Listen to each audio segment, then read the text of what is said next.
नमस्कार दोस्तों, मेरा नाम है विशाल और आप सभी का स्वागत करता हूं प्रीमियर आधार आईएएस के इस ऑनलाइन प्लेटफॉर्म पे।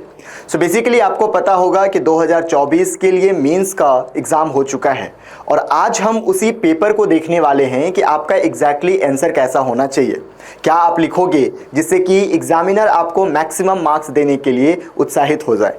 चलिए बेसिकली आपका फिर से स्वागत है पेपर 3 पार्ट 1 के डिस्कशन सीरीज में। जी हाँ, आज हम पहले क्वेश्चन लेंगे और आपको जैसा पता होगा कि पेपर 3 जो है उसमें 3 पार्ट आपको देखने को मिलता है और उसमें से हम पार्ट 1 को लेके चलने वाले हैं जो कि बेसिकली इंडियन हिस्ट्री का पार्ट है।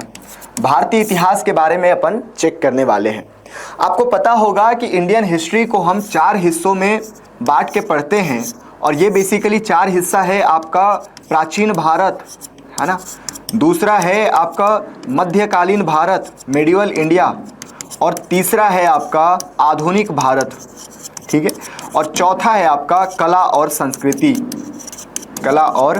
संस्कृति यानी कि आर्ट एंड कल्चर।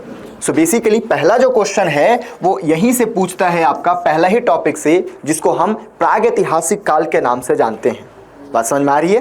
पहला क्वेश्चन है कि भारत की प्रागैतिहासिक जातियों के बारे में डॉक्टर जे.एच. हट्टन के विचार क्या है। क्या वो जानते हैं, क्या उन्होंने कमेंट किया है हमारे प्रागैतिहासिक काल के बारे में, इसका रिगार्डिंग हमारे पास क्वेश्चन है। 2 मार्क्स का क्वेश्चन है दोस्तों और बहुत ही बेहतरीन तरीके से हम देखेंगे कि इनका क्या कहना है। ये बेसिकली एक ब्रिटिश मानव विज्ञानी थे, है ना, और साथ ही साथ जनजातीय समाज के गहन अध्येता थे, यानी अध्ययन करते थे। बेसिकली 1 मार्क्स का आपका हाफ मार्क्स तो यही मिल जाएगा। पहले बता दो कि कौन थे, है ना, उनके बाद क्या क्या स्टडी किए, तो नेग्रिटो तत्व की उपस्थिति बताएं। आपको पता होगा, अगर क्लास किए होंगे आप, और ऑब्वियस सी बात है पढ़े ही होंगे, है ना, आपको पता होगा कि बेसिकली मानव की जो उत्पत्ति है वो अफ्रीका से हुई है ना, अफ्रीका से हुई है और भारत में पहुंचते तक इसको 1.3 मिलियन ईयर एगो, है ना, 1.3 मिलियन साल लग गया। और पहली जो प्रजाति थी वो नेग्रेटो ही थी, ठीक है, नेग्रेटो प्रजाति थी जो कि आपको भारत में पहली बार मिला था। ये बताने का काम भी जे.एच. हट्टन साहब ने किया था, ठीक है। प्रोटो ऑस्ट्रेलियाइड मूल, है ना, प्रोटो ऑस्ट्रेलियाइड मूल का मतलब है कि ये बेसिकली जीवाणु या आप बोल सकते हो कि इनकी क्या प्रजाति है, इसके बारे में इन्होंने ही बताया था। हट्टन का यह भी मानना था कि प्रागैतिहासिक जातियों का भारत पर लंबे समय तक प्रभुत्व रहा और बेसिकली आर्यन जब आए, कब आए, आपको पता है 1500 बीसी में, तो आर्यन के आने से पहले तक ये भारत में एक बहुत बड़े मेजर रोल के रूप में अदा कर रहे थे। बेसिकली ये 3 चीज़ें। चौथा, इनका संस्कृति और भाषा पर क्या प्रभाव पड़ा। बेसिकली ये अपनी विशिष्ट संस्कृति, धर्म और भाषाओं के हिसाब से अलग जनजाति बना के रखे थे। जैसे आज भी हमको मिलता है द्रविड़ भारत में और मुंडा भाषा में देखा जाता है। आपको पता ही है कि आर्यन जब आए तो ऐसा माना जाता है कि जो हड़प्पा कालीन लोग थे वो दक्षिण भारत में चले गए और इन्हीं को आज हम द्रविड़ियन के नाम से जानते हैं। आज भी ये कहीं ना कहीं हमारे भारत की संस्कृति में इनका अहम रोल है। बेसिकली क्वेश्चन पूछा है 2 मार्क्स का, अगर आप ये 4 पॉइंट भी जोड़ देते हो तो आपको बहुत ही अच्छी तरीके से मार्क्स यहाँ पे गेन हो जाएगा। आई होप ये चीज़ें आपको समझ में आई होगी। दूसरा क्वेश्चन पूछ रहा है कि सर व्हाट इज कहपना, कहपना का क्या मतलब है, ठीक है। बेसिकली कहपना जो है एक प्रकार की आप बोल सकते हो मुद्रा के रूप में हम देखते हैं, है ना, और मुद्रा के रूप में हम देखते हैं, इसका उपयोग बेसिकली हम करते हैं। और आपको बता दूं कि ये मौर्य काल से पहले उपयोग होता था, यानी मौर्य काल से पहले बोले तो महाजनपद काल में, महाजनपद काल का समय पीरियड क्या है सर, 600 से 300 बीसी तक। बेसिकली इनका उपयोग जो होता था, कहपना या कर्सपना भी इसको बोला जाता है, ये बेसिकली महाजनपद में होता था। आपको सर मैं बता दूं कि वैदिक काल में कहपना, नक्ष, इनके हमारे पास लिटरली सोर्सेस हैं, यानी कि सिद्धांत आप बोल सकते हो साहित्यिक स्रोत है, बट उसका कोई भी आर्कियोलॉजिकल यानी कि पुरातात्विक स्रोत हमको नहीं मिला है। और जब तक पुरातात्विक स्रोत नहीं मिलता है तब तक हम इसको नहीं मानते। तो वैदिक काल में हमें इनके बारे में लिखा हुआ तो मिला है वेदों में, बट हम इसको मानते हैं कि ये महाजनपद काल का ही मुद्रा राशि के रूप में देखा जाता है, जिसमें बेसिकली चांदी, तांबा और मिश्रित धातु की बनी होती है।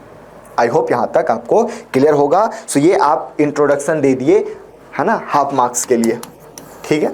इसके बाद ये भी मैंने आपको बता दिया कि महाजनपद काल में शुरू हुआ था। कैसा था? तो चौकोर और आयताकार होता था। बेसिकली इसको कैसे बनाया जाता था समझिएगा। तो ये चांदी का आपका एक प्लेट होता था जिसको हम गर्म करते थे, और गर्म करने पे यहाँ पे एक सील हम लगा देते थे या पंच करते थे, इसीलिए इसको पंच मार्क, चूंकि सिल्वर का है तो सिल्वर कॉइन के नाम से जाना जाता है। इसी को आप हिंदी में आहत बोलोगे, आहत सिक्का के रूप में जानते हैं। बात समझ में आ रही है? सो बेसिकली इसको पंचमार्क सिक्का या आहत सिक्का भी कहा जाता है, ये भी आप बता सकते हो। क्या इस्तेमाल करता था, उपयोग क्यों? सो भाई व्यापार करने में, कर वसूलने में, वेतन भुगतान करने में जो आज हम उपयोग करते हैं मुद्रा का, वही सेम उपयोग यहाँ पे भी किया जाता था।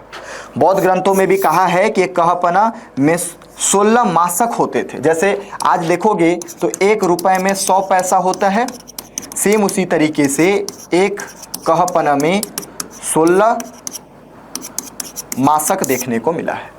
सो बेसिकली आप एक लाइन यहाँ बता दिए, एक लाइन यहाँ बता दिए, ये बेसिकली 3 लाइन। सो 4 मार्क्स में 2 मार्क्स में आप ये 4 लाइन लिख सकते हो। मैंने एक लाइन आपको एक्स्ट्रा बताया है, ठीक है। आई होप ये आपको समझ में आ रहा होगा कहपना के बारे में। ओके, हम इसको क्लास में पढ़ाते हैं सर। आपको पता होगा मेरी जो कोर्सेज चलती है वो अमैक प्लस MIH की चलती है ना। मैं 2 हिस्सों में पढ़ाता हूँ पूरे भारतीय इतिहास को। अमैक का मतलब है ancient, medieval, art and culture, है ना, प्राचीन भारत, मध्यकालीन और कला और संस्कृति। सो इसमें हम पढ़ते हैं कहपना को। ओके, नाउ अब दूसरा क्वेश्चन है कलिंग युद्ध के ऐतिहासिक महत्व का उल्लेख कीजिए। कलिंग युद्ध के बारे में आपको बताना है। सो आपको पता होगा कि अशोका जो है 269 से 232 BC तक ये बेसिकली कलिंग युद्ध लड़ा था, और इसने अपने पूरी जीवन काल में एक ही युद्ध लड़ा जिसको हम कलिंग युद्ध के नाम से जानते हैं। कलिंग युद्ध इसके जीवन का सबसे महत्वपूर्ण युद्ध माना जाता है सर। और इसने एक ही युद्ध ही लड़ा है क्योंकि इसके पास लड़ने के लिए था ही नहीं। इसके पापा बिंदुसार और इसके दादा चंद्रगुप्त मौर्य, इन्होंने लगभग पूरा हिस्सा जो है भारतीय उपमहाद्वीप का वो कब्जा कर चुका था। बिंदुसार साउथ इंडिया कर लिया, है ना, तो इसके पास बचा ही नहीं था। एक ही चीज़ बचा, कलिंग युद्ध, है ना, कलिंग, और फाइनली इसने युद्ध किया। लेकिन आपको बता दें कि महत्व ये है कि अशोक इस समय पे अपना धर्म बदल दिया। पहले वो आजीवक धर्म को मानता था, बाद में बौद्ध धर्म धारण कर लिया, और बौद्ध धर्म धारण करने के बाद बेसिकली ये क्या कर दिया, धम्म का प्रसारण शुरू कर दिया। इवन इसने धम्म को भारत के बाहर भी ले गया। आपको बता दूं धर्म जो है वो लैटिन भाषा है, यानी कि इसको हम धर्म ही बोलते हैं, लेकिन चूंकि लैटिन में ये र का जो साइन है वो नहीं होता है, तो इसी को हमने म आधा लिख दिया, तो ये धम्म कहलाना शुरू कर दिया। ये तो रहा बेसिक बातें। अब आप आंसर में क्या लिख सकते हो, इसको सिंपल सी बात, ऐतिहासिक महत्व का उल्लेख करना है ना। तो जो 261 ईसा पूर्व में सम्राट अशोक और कलिंग राजा के बीच लड़ा गया था, ये भी आपको मैं बता दिया। 8वां रीजनल ईयर यानी कि 269 में इसकी राज्याभिषेक हुआ था, और फाइनली 8 सालों के बाद 261 में ये युद्ध हुआ। क्यों ऐतिहासिक माना जाता है, तो इसके पीछे का निम्न बिंदु है, उसको भी थोड़ा सा हम देख लेते हैं। क्या क्या बिंदु है? तो कलिंग अत्यंत भीषण और रक्त, मतलब आप बोल सकते हो कि बहुत ही ज़्यादा भीषण युद्ध माना जाता है इसको। क्यों? क्योंकि 1 लाख लोग मारे गए थे, लगभग 1.5 लाख लोग बंदी बनाए गए थे, और लाखों लोग घायल या वहाँ से मतलब आप बोल सकते हो घायल हुए थे। Is it clear? ये कारण था कि इसको क्यों अत्यंत भीषण माना जाता है। ओके, इसके बाद अशोक को बहुत ही व्यतीत हो रहा था इसके बाद, और फाइनली उसने क्या कर दिया, युद्ध को त्याग कर बौद्ध धर्म की ओर मुड़ गया, और बौद्ध धर्म के मुड़ने के बाद वो धम्म का प्रसारण करना शुरू कर दिया। ठीक है, वो भारत के बाहर भी जैसे श्रीलंका हो गया, अफगानिस्तान, म्यांमार और मध्य एशिया तक इस धर्म को फैलाने का काम किया था। सो ये सारी चीज़ें मैं पहले ही बता दिया, आप यहाँ पे सिंपल सी आप इसको लिख सकते थे। ओके, आई होप इतना पॉइंट आप क्लियरली समझ चुके होंगे। बहुत ही बेसिक है। इवन हम प्रीमियर आधार IAS में आपको पता होगा कि फ्री टेस्ट सीरीज भी चला रहे थे और ये क्वेश्चन मैंने दिया हुआ था।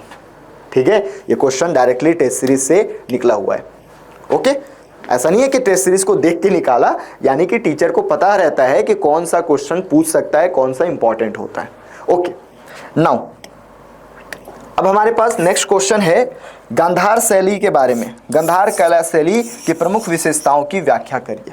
थोड़ा सा मैं आपको बता दूं कि बेसिकली महाजनपद टाइम पीरियड पे आपको पता होगा कि हमारे पास 16 महाजनपद थे, और ये मान के चलो बर्फी नहीं है सर, है ना, ये है आपका भारत और ये पाकिस्तान।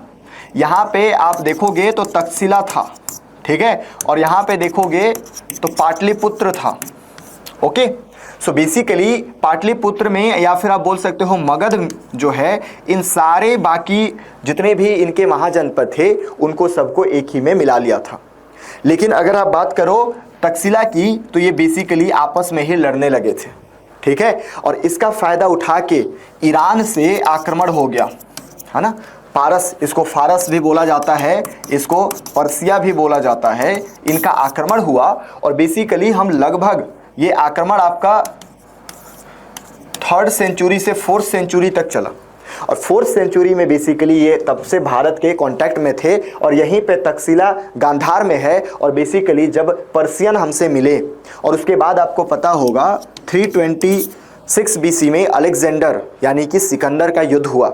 सो सिकंदर कहाँ से था? मेसोपोटामिया, है ना, मिस्र से था, और बेसिकली ग्रीक बोल सकते हो, और ये आपका पारस से था। इन दोनों का कांटेक्ट हुआ भारत के साथ, और इसी टाइम पीरियड पे बेसिकली गांधार कला, गांधार मूर्ति कला का विकास भारत में देखने को मिलता है। भारत में बेसिकली नॉर्थ इंडिया में अगर देखें तो 3 प्रकार के मूर्ति कला हम पढ़ते हैं मौर्य काल के टाइम पीरियड पे। कौन कौन सा? गांधार, है ना, मथुरा और अमरावती। ये तीनों मूर्ति कला के बारे में अपन यहाँ पे चेक करते हैं। Is it clear? Post Maurya time period की ये मूर्ति कला है। सो बेसिकली आप देखोगे, किसके बारे में पूछा है? गांधार कला की विशेषताओं के बारे में। लगभग मैंने आपको थोड़ा समझाया। चलिए आप क्या लिख सकते थे ये भी थोड़ा देख लेते हैं। तो क्या क्या लिख सकते थे सर? सबसे पहले बताओ कि एक विशिष्ट कला परंपरा थी जो ग्रीक और रोमन के संगम से विकसित हुआ। ग्रीक भी हमसे मिले। ग्रीक कैसे? ये आपके अलेक्जेंडर यानी सिकंदर के, और रोमन तो मिले ही मिले, ठीक है। ग्रीक रोमन के कला के संगम से इसका हुआ। कब हुआ था? 1st शताब्दी से लेके 5th शताब्दी के मध्य, आधुनिक पाकिस्तान और अफगानिस्तान में। क्या विशेषता है? तो यूनानी रोमन का प्रभाव पड़ा, है ना। आप देखोगे तो यहाँ के जो बुद्ध का मूर्ति बना हुआ है, उनकी आकृति बहुत विशाल है, उनकी मांसपेशियां जो है वो बहुत चौड़ी है। इसके पीछे का रीज़न है सर, अफगानिस्तान में आज भी देखोगे तो बहुत ज़्यादा इनस्टेबिलिटी दिखेगा। इनस्टेबिलिटी क्यों? आपको अभी भी पता होगा, तालिबान के कंट्रोल में अभी इनको हम देखते हैं, और जब हम तालिबान के कंट्रोल में देखते हैं, इसका सिंपल सा सीधा सा मतलब है कि इनस्टेबिलिटी है, सुरक्षा बहुत दिक्कत है, पहाड़ों वाला एरिया है। सो आपकी बॉडी जो है वहाँ पे सुदृढ़ हो जाती है, यानी कि ताकतवर हो जाती है। और यही कारण है कि इनकी जो आकृति है, वो मांसपेशियाँ जो है और इनके चेहरे जो है वो बहुत ही अलग गहरा आपका चित्रण देखने को मिलता है। यहाँ मूर्तियाँ में मानव के रूप में चित्रण मिला है पहली बार। बुद्ध को आपको पता होगा पहले मानव के रूप में नहीं दर्शाते थे, पहले हम हाथी के रूप में, पीपल के रूप में, पीपल के पौधे, इनके रूप में हम दर्शाते थे, लेकिन पहली बार बुद्ध को मानव के रूप में दर्शाए। तो ये पॉइंट आप जोड़ सकते हो। दूसरी चीज़ प्राकृतता और यथार्थवाद, रियलिज्म। रियलिज्म का मतलब होता है रियलिटी, है ना, यथार्थवाद में जीने वाले। तो ये बेसिकली हमने यहाँ पे शुरुआत की, किसमें? गांधार कला में। गांधार मूर्तियों का निर्माण प्रायः ग्रे स्लेट पत्थर, आपने मटेरियल भी बता दिया कि ग्रे स्लेट पत्थर, मिट्टी और कभी कभी कांस्य से भी किया जाता था। कांस्य यानी ब्रॉन्ज। जब टीन और कॉपर को आप मिलाते हो, कॉपर यानी तांबा, सो यहाँ पे क्या बनता है? ब्रॉन्ज बनता है, यानी कि कांस्य बनता है। कहाँ कहाँ पे बना मिला, तो तक्षशिला में मिला हमें, है ना, जलालाबाद पाकिस्तान में, बेग्राम, स्वात घाटी, हड्डा आदि गांधार कला के प्रमुख केंद्र थे। उदाहरण क्या लिख सकते हो, सो उदाहरण भी आप दे दोगे सो, है ना, तो सोने पे सुहाना हो जाएगा। तो उदाहरण में लिख दो बामियान, विशाल बुद्ध मूर्तियां, बट ये खत्म हो चुका है सर। तालिबान जो थे, अभी वाला नहीं, इससे पहले भी तालिबानों का आक्रमण हो चुका था। तो जो तालिबान थे वो बेसिकली इसको क्या कर दिए, खत्म कर दिए हैं। बाद में लेजर लाइट से इसको बनाने की कोशिश तो किए जा रहा था, लेकिन अभी तक ये बन नहीं पाया है ना। सो बेसिकली ये अभी भारत में नहीं है। उसके बाद दूसरा है तक्षशिला में खुदाई से प्राप्त बुद्ध की मूर्ति और स्तूप। तक्षशिला में बुद्ध की मूर्तियां जो मिलती है वो बेसिकली इसी में देखने को मिलता है। सो ये 2 एग्जाम्पल आपने दे दिया, ठीक है। 2 एग्जाम्पल आपने दे दिया। इसके अलावा आप ये 1 2 3 4 पॉइंट लिख दिया, आराम से आपको इसमें 2 मार्क्स मिल जाएंगे। आप पूरे 5-6 पॉइंट लिखने की जरूरत नहीं है, सिर्फ 4 पॉइंट। मैंने आपको 6 पॉइंट दिया भले ही है, लेकिन आपको 4 पॉइंट भी लिखते हो सो इजीली आपको 2 मार्क्स मिल जाएंगे। ओके, आई होप आपको ये समझ में आया होगा और आपने ऐसा ही आंसर लिखा होगा। अगर आप नए बच्चे भी हैं जो कि नेक्स्ट ईयर मेंस देने वाले या अभी प्रिपरेशन शुरू कर रहे हैं, सो बेसिकली डरने की जरूरत नहीं है सर। हर क्वेश्चन हम क्लास में डिस्कस करते हैं, हर क्वेश्चन पे इतना मैं आपको मटेरियल दे देता हूँ कि आप पूरा इसको डील कर सकते हो। बात समझ में आ रही है? सो बिल्कुल कठिन क्वेश्चन नहीं है, बिल्कुल आसान सा क्वेश्चन आया है और 1 नंबर क्वेश्चन आया है। अभी देखना आगे हम और इसको डिस्कस करेंगे। ओके, चलिए। सो बेसिकली अब हम शुरू करते हैं एक और क्वेश्चन के साथ, है ना। क्वेश्चन नंबर 5वां, ठीक है। आई होप आपको यहाँ तक समझने में दिक्कत नहीं जा रही होगी। सो क्वेश्चन नंबर 5वां है कि बुद्ध धर्म में महाभिनिष्क्रमण से आप क्या समझते हैं। महाभिनिष्क्रमण क्या है बुद्धिज्म में? सो ये बेसिकली तब होता है जब इंसान घर को छोड़ देता है। घर को क्या करता है? छोड़ देता है। तो बुद्ध धर्म में आपको पता होगा कि जो गौतम बुद्ध हैं, गौतम बुद्ध, इन्होंने भी 29 ईयर की उम्र में घर को छोड़ दिया था, ठीक है। और जब आप घर को छोड़ देते हो, त्याग देते हो ज्ञान की प्राप्ति के लिए, नॉलेज की प्राप्ति के लिए, सो इसी चीज को हम बोलते हैं महाभिनिष्क्रमण। चलिए एक बार देख लेते हैं क्या क्या पॉइंट लिख सकते थे। सो सबसे पहले आपको डेफिनेशन देना है। जब भी आप आंसर लिखो सर, मैं आपको 2 ही चीज बताऊंगा कि पहला चीज याद रखिएगा कि जितना पूछा है और जो पूछा है उतना ही लिखना है।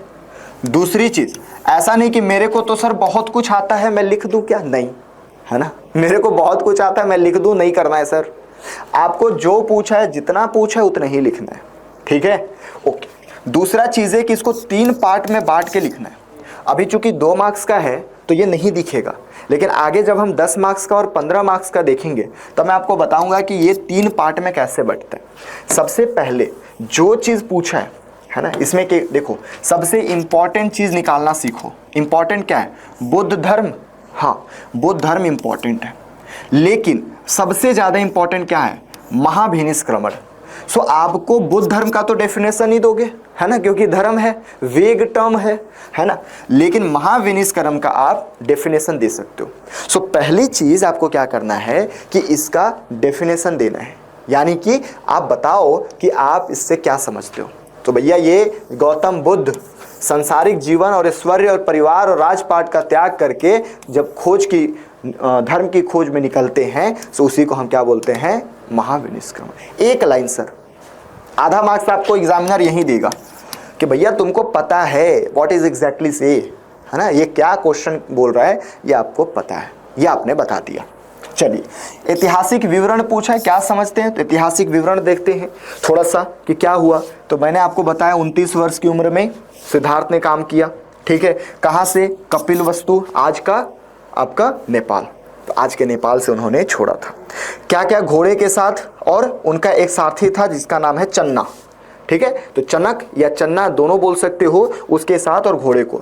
बाद में घोड़े को भी छोड़ दिया था और चनक को भी छोड़ दिया था। ये तो सर ऐसे ही है ना, मुहिम बनाने के लिए, ठीक है। लेकिन मोस्ट इंपॉर्टेंट है ये, क्या महत्व है? तो जब ये घटना जो है बुद्ध के आध्यात्मिक जागरण की शुरुआत मानी जाती है।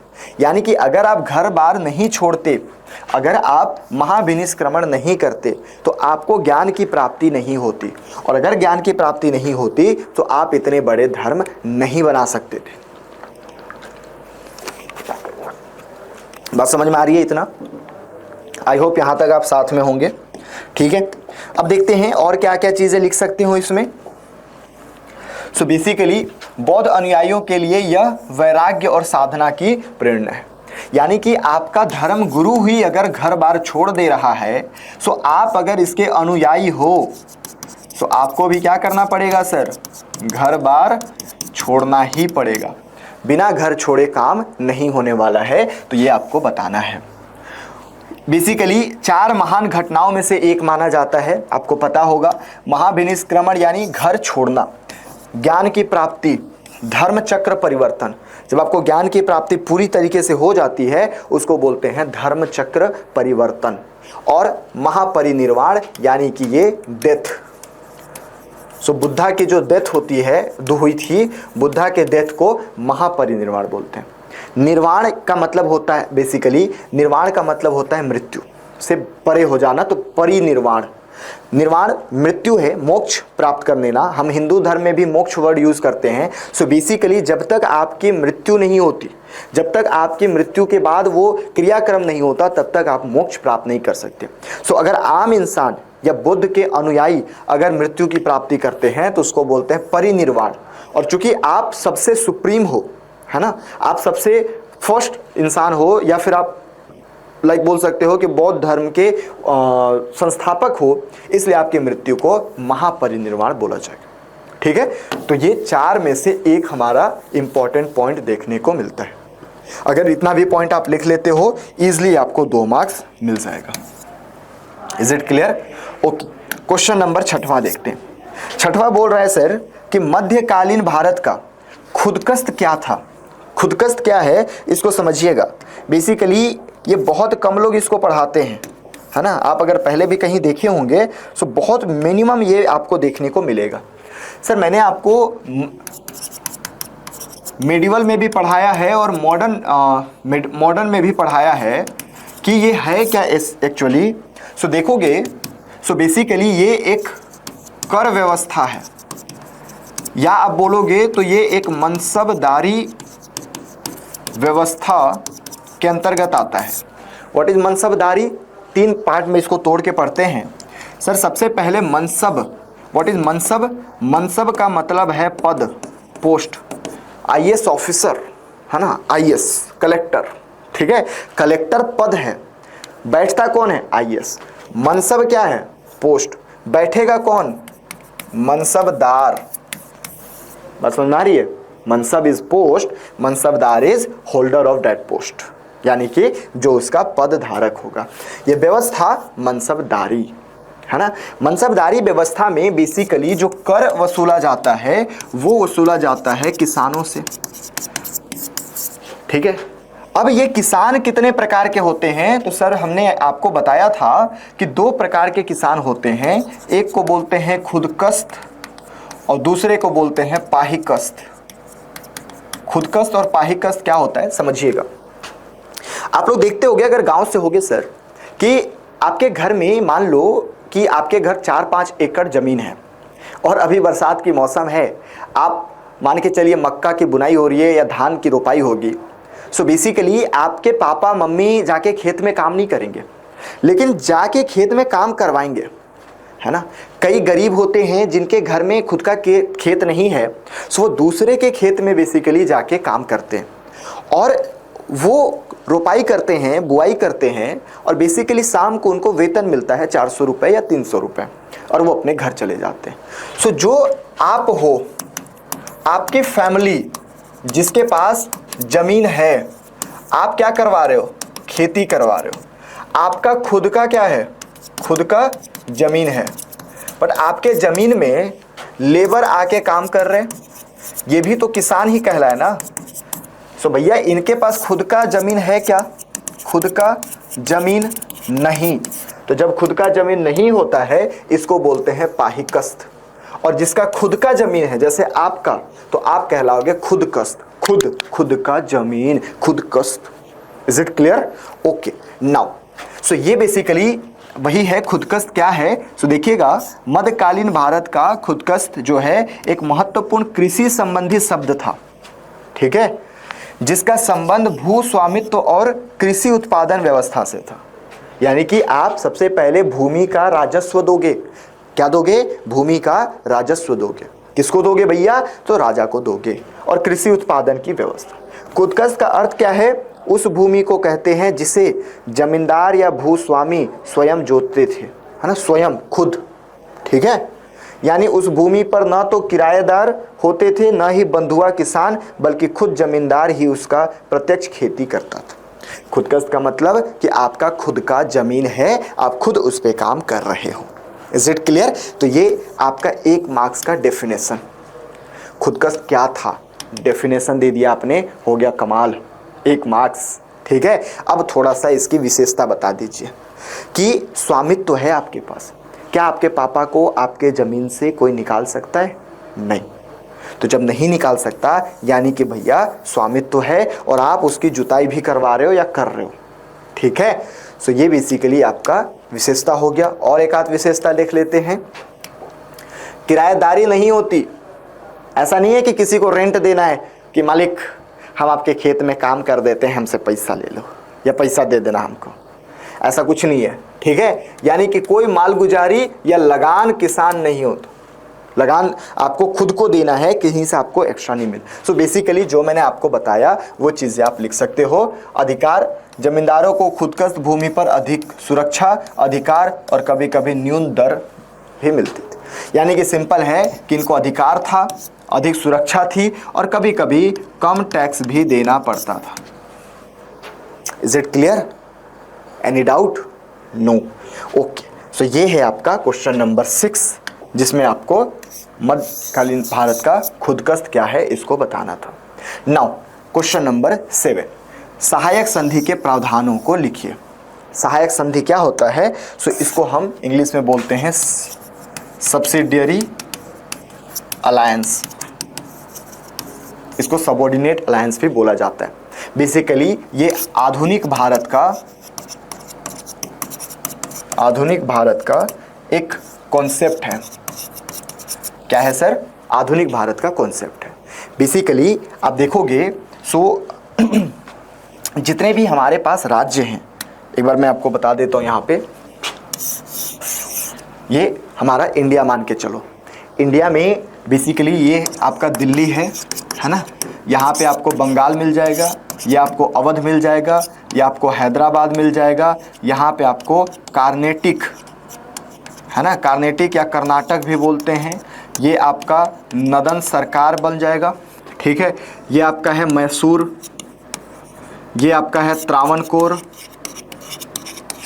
ये आपका है मराठा, ये राजपूत, ये सिख है ना। यहाँ पे आपको मिलेगा रोहिलखंड, यहाँ पे आपको मिलेगा जाट। तो इस तरीके से बटा हुआ है। अब अंग्रेज धीरे धीरे इन सारे जो देसी रियासतें थी या जो देसी राजाओं के अंतर्गत जितने भी प्रांत थे, सूबा थे, उन सब को वो हड़पना चाहते थे। और बेसिकली हड़पने के इसी साजिश में मैं आपको बता दूं कि अंग्रेजों ने एक महत्वपूर्ण प्रावधान लाया था जिसको हम सहायक संधि के नाम से जानते हैं।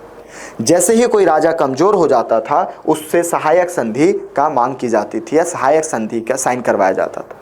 जैसे आपको पता है कि हैदराबाद का जो निज़ाम था उसने सहायक संधि साइन की, अवध के निज़ाम नवाब जो थे उसने सहायक संधि साइन की। इसका क्या प्रावधान है ये बेसिकली 4-5 पॉइंट में आपको समझना है। पहली पॉइंट कि आपकी जो सेना है वो मैं रखूँगा।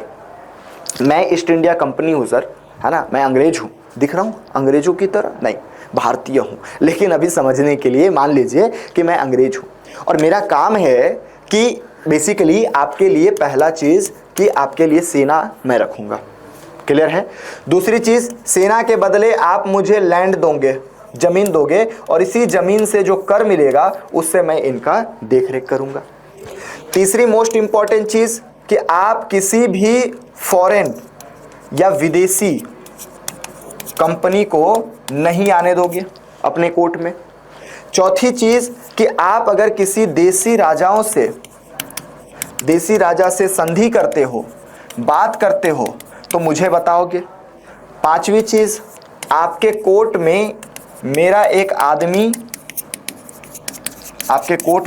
आदमी बैठेगा।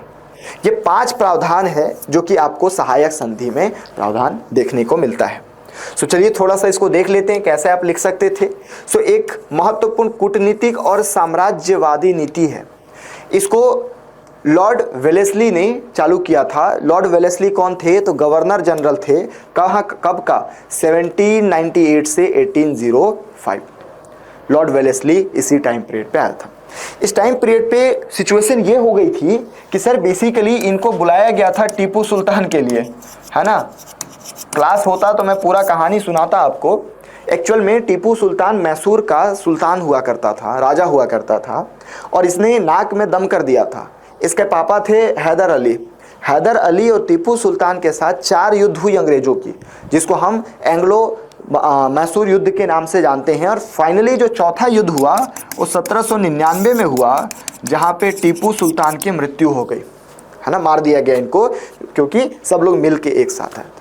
सो इसी टाइम पीरियड पे बेसिकली अंग्रेजों के हाथ से अमेरिका भी छूट चुका था, और अंग्रेज ये चाहते थे कि भारत को कब्जा करके रखे। भारत को नहीं छोड़ना चाहते थे, क्योंकि अगर भारत छूट जाता, अमेरिका पहले छूट गया, भारत भी अगर छूट जाता तो भैया हो जाती कमजोरी, हो जाती उनकी नैया पार।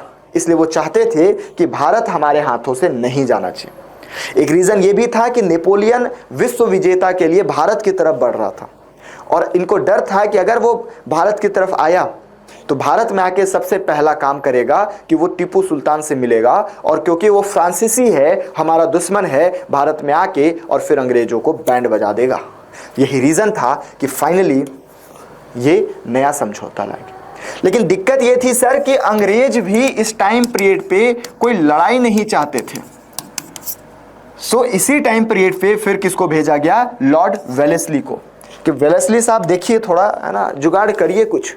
तो वेलेस्ली ने बोला ठीक है बाबू भैया, हम लड़ाई नहीं करेंगे, हम शांत भी नहीं बैठेंगे, हम बीच का रास्ता निकालेंगे। एंड बीच का रास्ता इज सब्सिडरी अलायंस या सहायक संधि। आई होप आपको समझ में आ गया होगा इसकी पृष्ठभूमि। छोटा मार्क्स है इसीलिए मैं कम दूंगा यहाँ पे, है ना, नहीं तो अगर ये ज़्यादा मार्क्स में आता तो सबसे पहले हम पृष्ठभूमि रखते इसकी। बात समझ में आ रही है? ओके, क्या लिख सकते थे? सो पहली बात आपने इसके बारे में बता दिया कि है क्या, किसने लाया, क्या क्या प्रावधान है। तो ब्रिटिश सेना की तैनाती, ब्रिटिश सेना भारत में रहेंगी, और इस सेना के लिए नियंत्रण जो है वो ब्रिटिश अधिकारियों के पास होगा। ठीक है।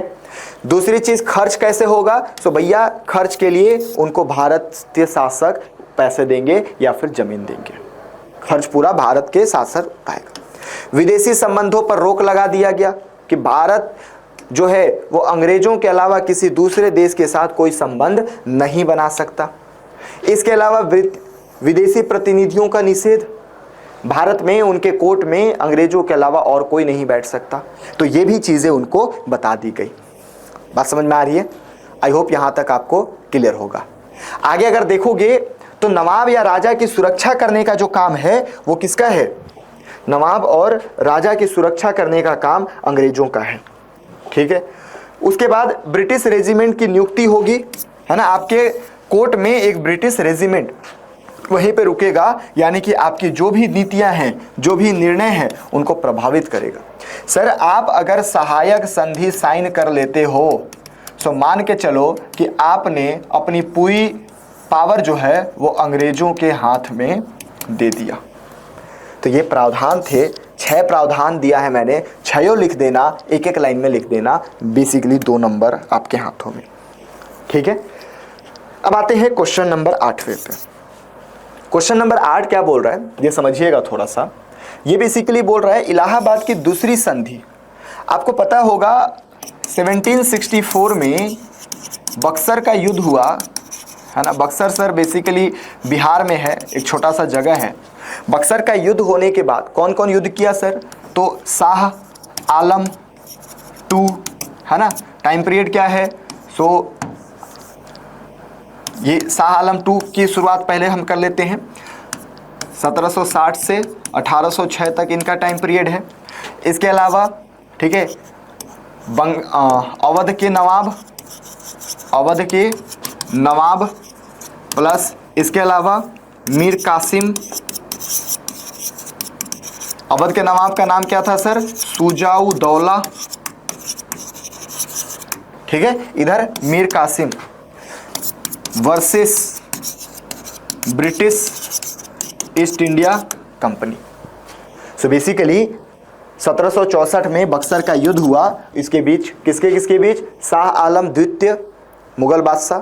ये मुगल बादशाह उस समय पे अवध में ही थे क्योंकि उनको भगा दिया गया था, है ना, दिल्ली से। अवध के नवाब शुजाउद्दौला, अभी सूझेगा इसका, देखिएगा। उसके बाद मीर कासिम। तो इन तीनों के बीच, इन तीनों के साथ ब्रिटिश अधिकारी या ब्रिटिश ईस्ट इंडिया कंपनी का युद्ध होता है और ये युद्ध में बेसिकली इनकी हार होती है और ब्रिटिश जीत जाता है। जीतने के बाद 1765 में इलाहाबाद की संधि होती है और ये इलाहाबाद की संधि तीनों के साथ होती है। कौन कौन तीनों? पहला मुगल बादशाह, दूसरा अवध के साथ और तीसरा आपका बंगाल के साथ। तो इसी के बारे में हमारा क्वेश्चन यहाँ पे पूछा हुआ है कि इलाहाबाद की दूसरी संधि 1765 की विवेचना कीजिए। थोड़ा सा पृष्ठभूमि बता दीजिए सर कि दूसरी संधि जो है भारतीय इतिहास की एक अत्यंत निर्णायक घटना थी जो 12 अगस्त 1765 को ईस्ट इंडिया कंपनी और मुगल सम्राट शाह आलम द्वितीय के बीच हुई थी। ठीक है, डेट आपने बता दिया, किसके बीच हुई थी ये आपने बता दिया, क्यों हुई थी तो बक्सर युद्ध के बाद हुई थी। दूसरी चीज आपको बता दूं कि ये पीडीएफ जो है वो आपको हमारे वेबसाइट पे या फिर डिस्क्रिप्शन में लिंक दे देंगे, वहां से डायरेक्टली आप डाउनलोड कर लीजिएगा। ये फ्री ऑफ कॉस्ट आपको मिल जाएगा। क्लियर है? बाकी बेटा लाइक भी कर दो थोड़ा सा, है ना, ठीक है। पैसे नहीं लगते भाई, पैसे नहीं लगते। लाइक कर दो, बटन दबा दो, है ना, दोस्तों को भेज दो। बेटा देखो ये क्वालिटी आपको मार्केट में नहीं मिलेगा, इसकी गारंटी देता हूं मैं। जो क्वालिटी मैं आपको अभी बता रहा हूं ये क्वालिटी मार्केट में इतना सटीक तो नहीं मिल पाएगा। ठीक है, सो बेसिकली आप फोकस करिए पढ़ने पे एकदम, है ना, पढ़ाई पे ध्यान दीजिए। सो बेसिकली हम इनके अब प्रमुख प्रावधानों को थोड़ा सा देख लेते हैं कि सर प्रमुख प्रावधान जो है वो क्या है, क्योंकि एक बार प्रावधान आप देख लिए तो आपको ये समझ में आ जाएगा कि यहाँ पे पूछा क्या है। सो सबसे पहले देखते हैं दीवानी अधिकार का हस्तांतरण, है ना। दीवानी क्या होता है sir? So basically civil right बोल सकते हो, है ना, क्रिमिनल राइट नहीं, दीवानी यानी सिविल राइट। शाह आलम द्वितीय ने बंगाल, बिहार और उड़ीसा की दीवानी जो है वो ईस्ट इंडिया कंपनी को दे दिया। यानी कि अब बेटा यहाँ से आएगा पैसे और यही पैसे का इस्तेमाल करके ब्रिटिश जो है वो पूरे भारत को लूटेंगे। इसी पैसे का इस्तेमाल करके इन्होंने मराठा को हराएंगे, इसी को इस्तेमाल करके मैसूर को हराएंगे, इसी का इस्तेमाल करके अवध को हराएंगे, इसी का इस्तेमाल करके सिख को हराएंगे और पूरी तरीके से भारत को कब्जा कर लेंगे। सो बैटल ऑफ बक्सर और बैटल ऑफ पलासी का युद्ध और बक्सर का युद्ध एक अहमियत रखने वाली युद्ध थी जो कि ब्रिटिश सरकार को पावरफुल करने में बेसिकली महत्वपूर्ण योगदान दे रहा था। बात समझ में आ रही है? ओके, चलिए दूसरा है सम्राट को वार्षिक पेंशन। अब भाई शाह आलम द्वितीय को भी तो कुछ चाहिए, तो उनको 26 लाख रुपए प्रति वर्ष देने का वादा किया गया था, बट ये कभी दिया नहीं गया। अंग्रेज और पैसा देंगे आपको लगता है? वो बस बोल दिए थे कि पैसा देंगे बाबू साहब, है ना, बाबू मोसाई पैसा देंगे। बाद में शाह आलम बोलते हैं मालिक पैसा दे दो ना, बोलता नहीं दूंगा, जा जो करना कर ले, पैसा तो नहीं मिलेगा।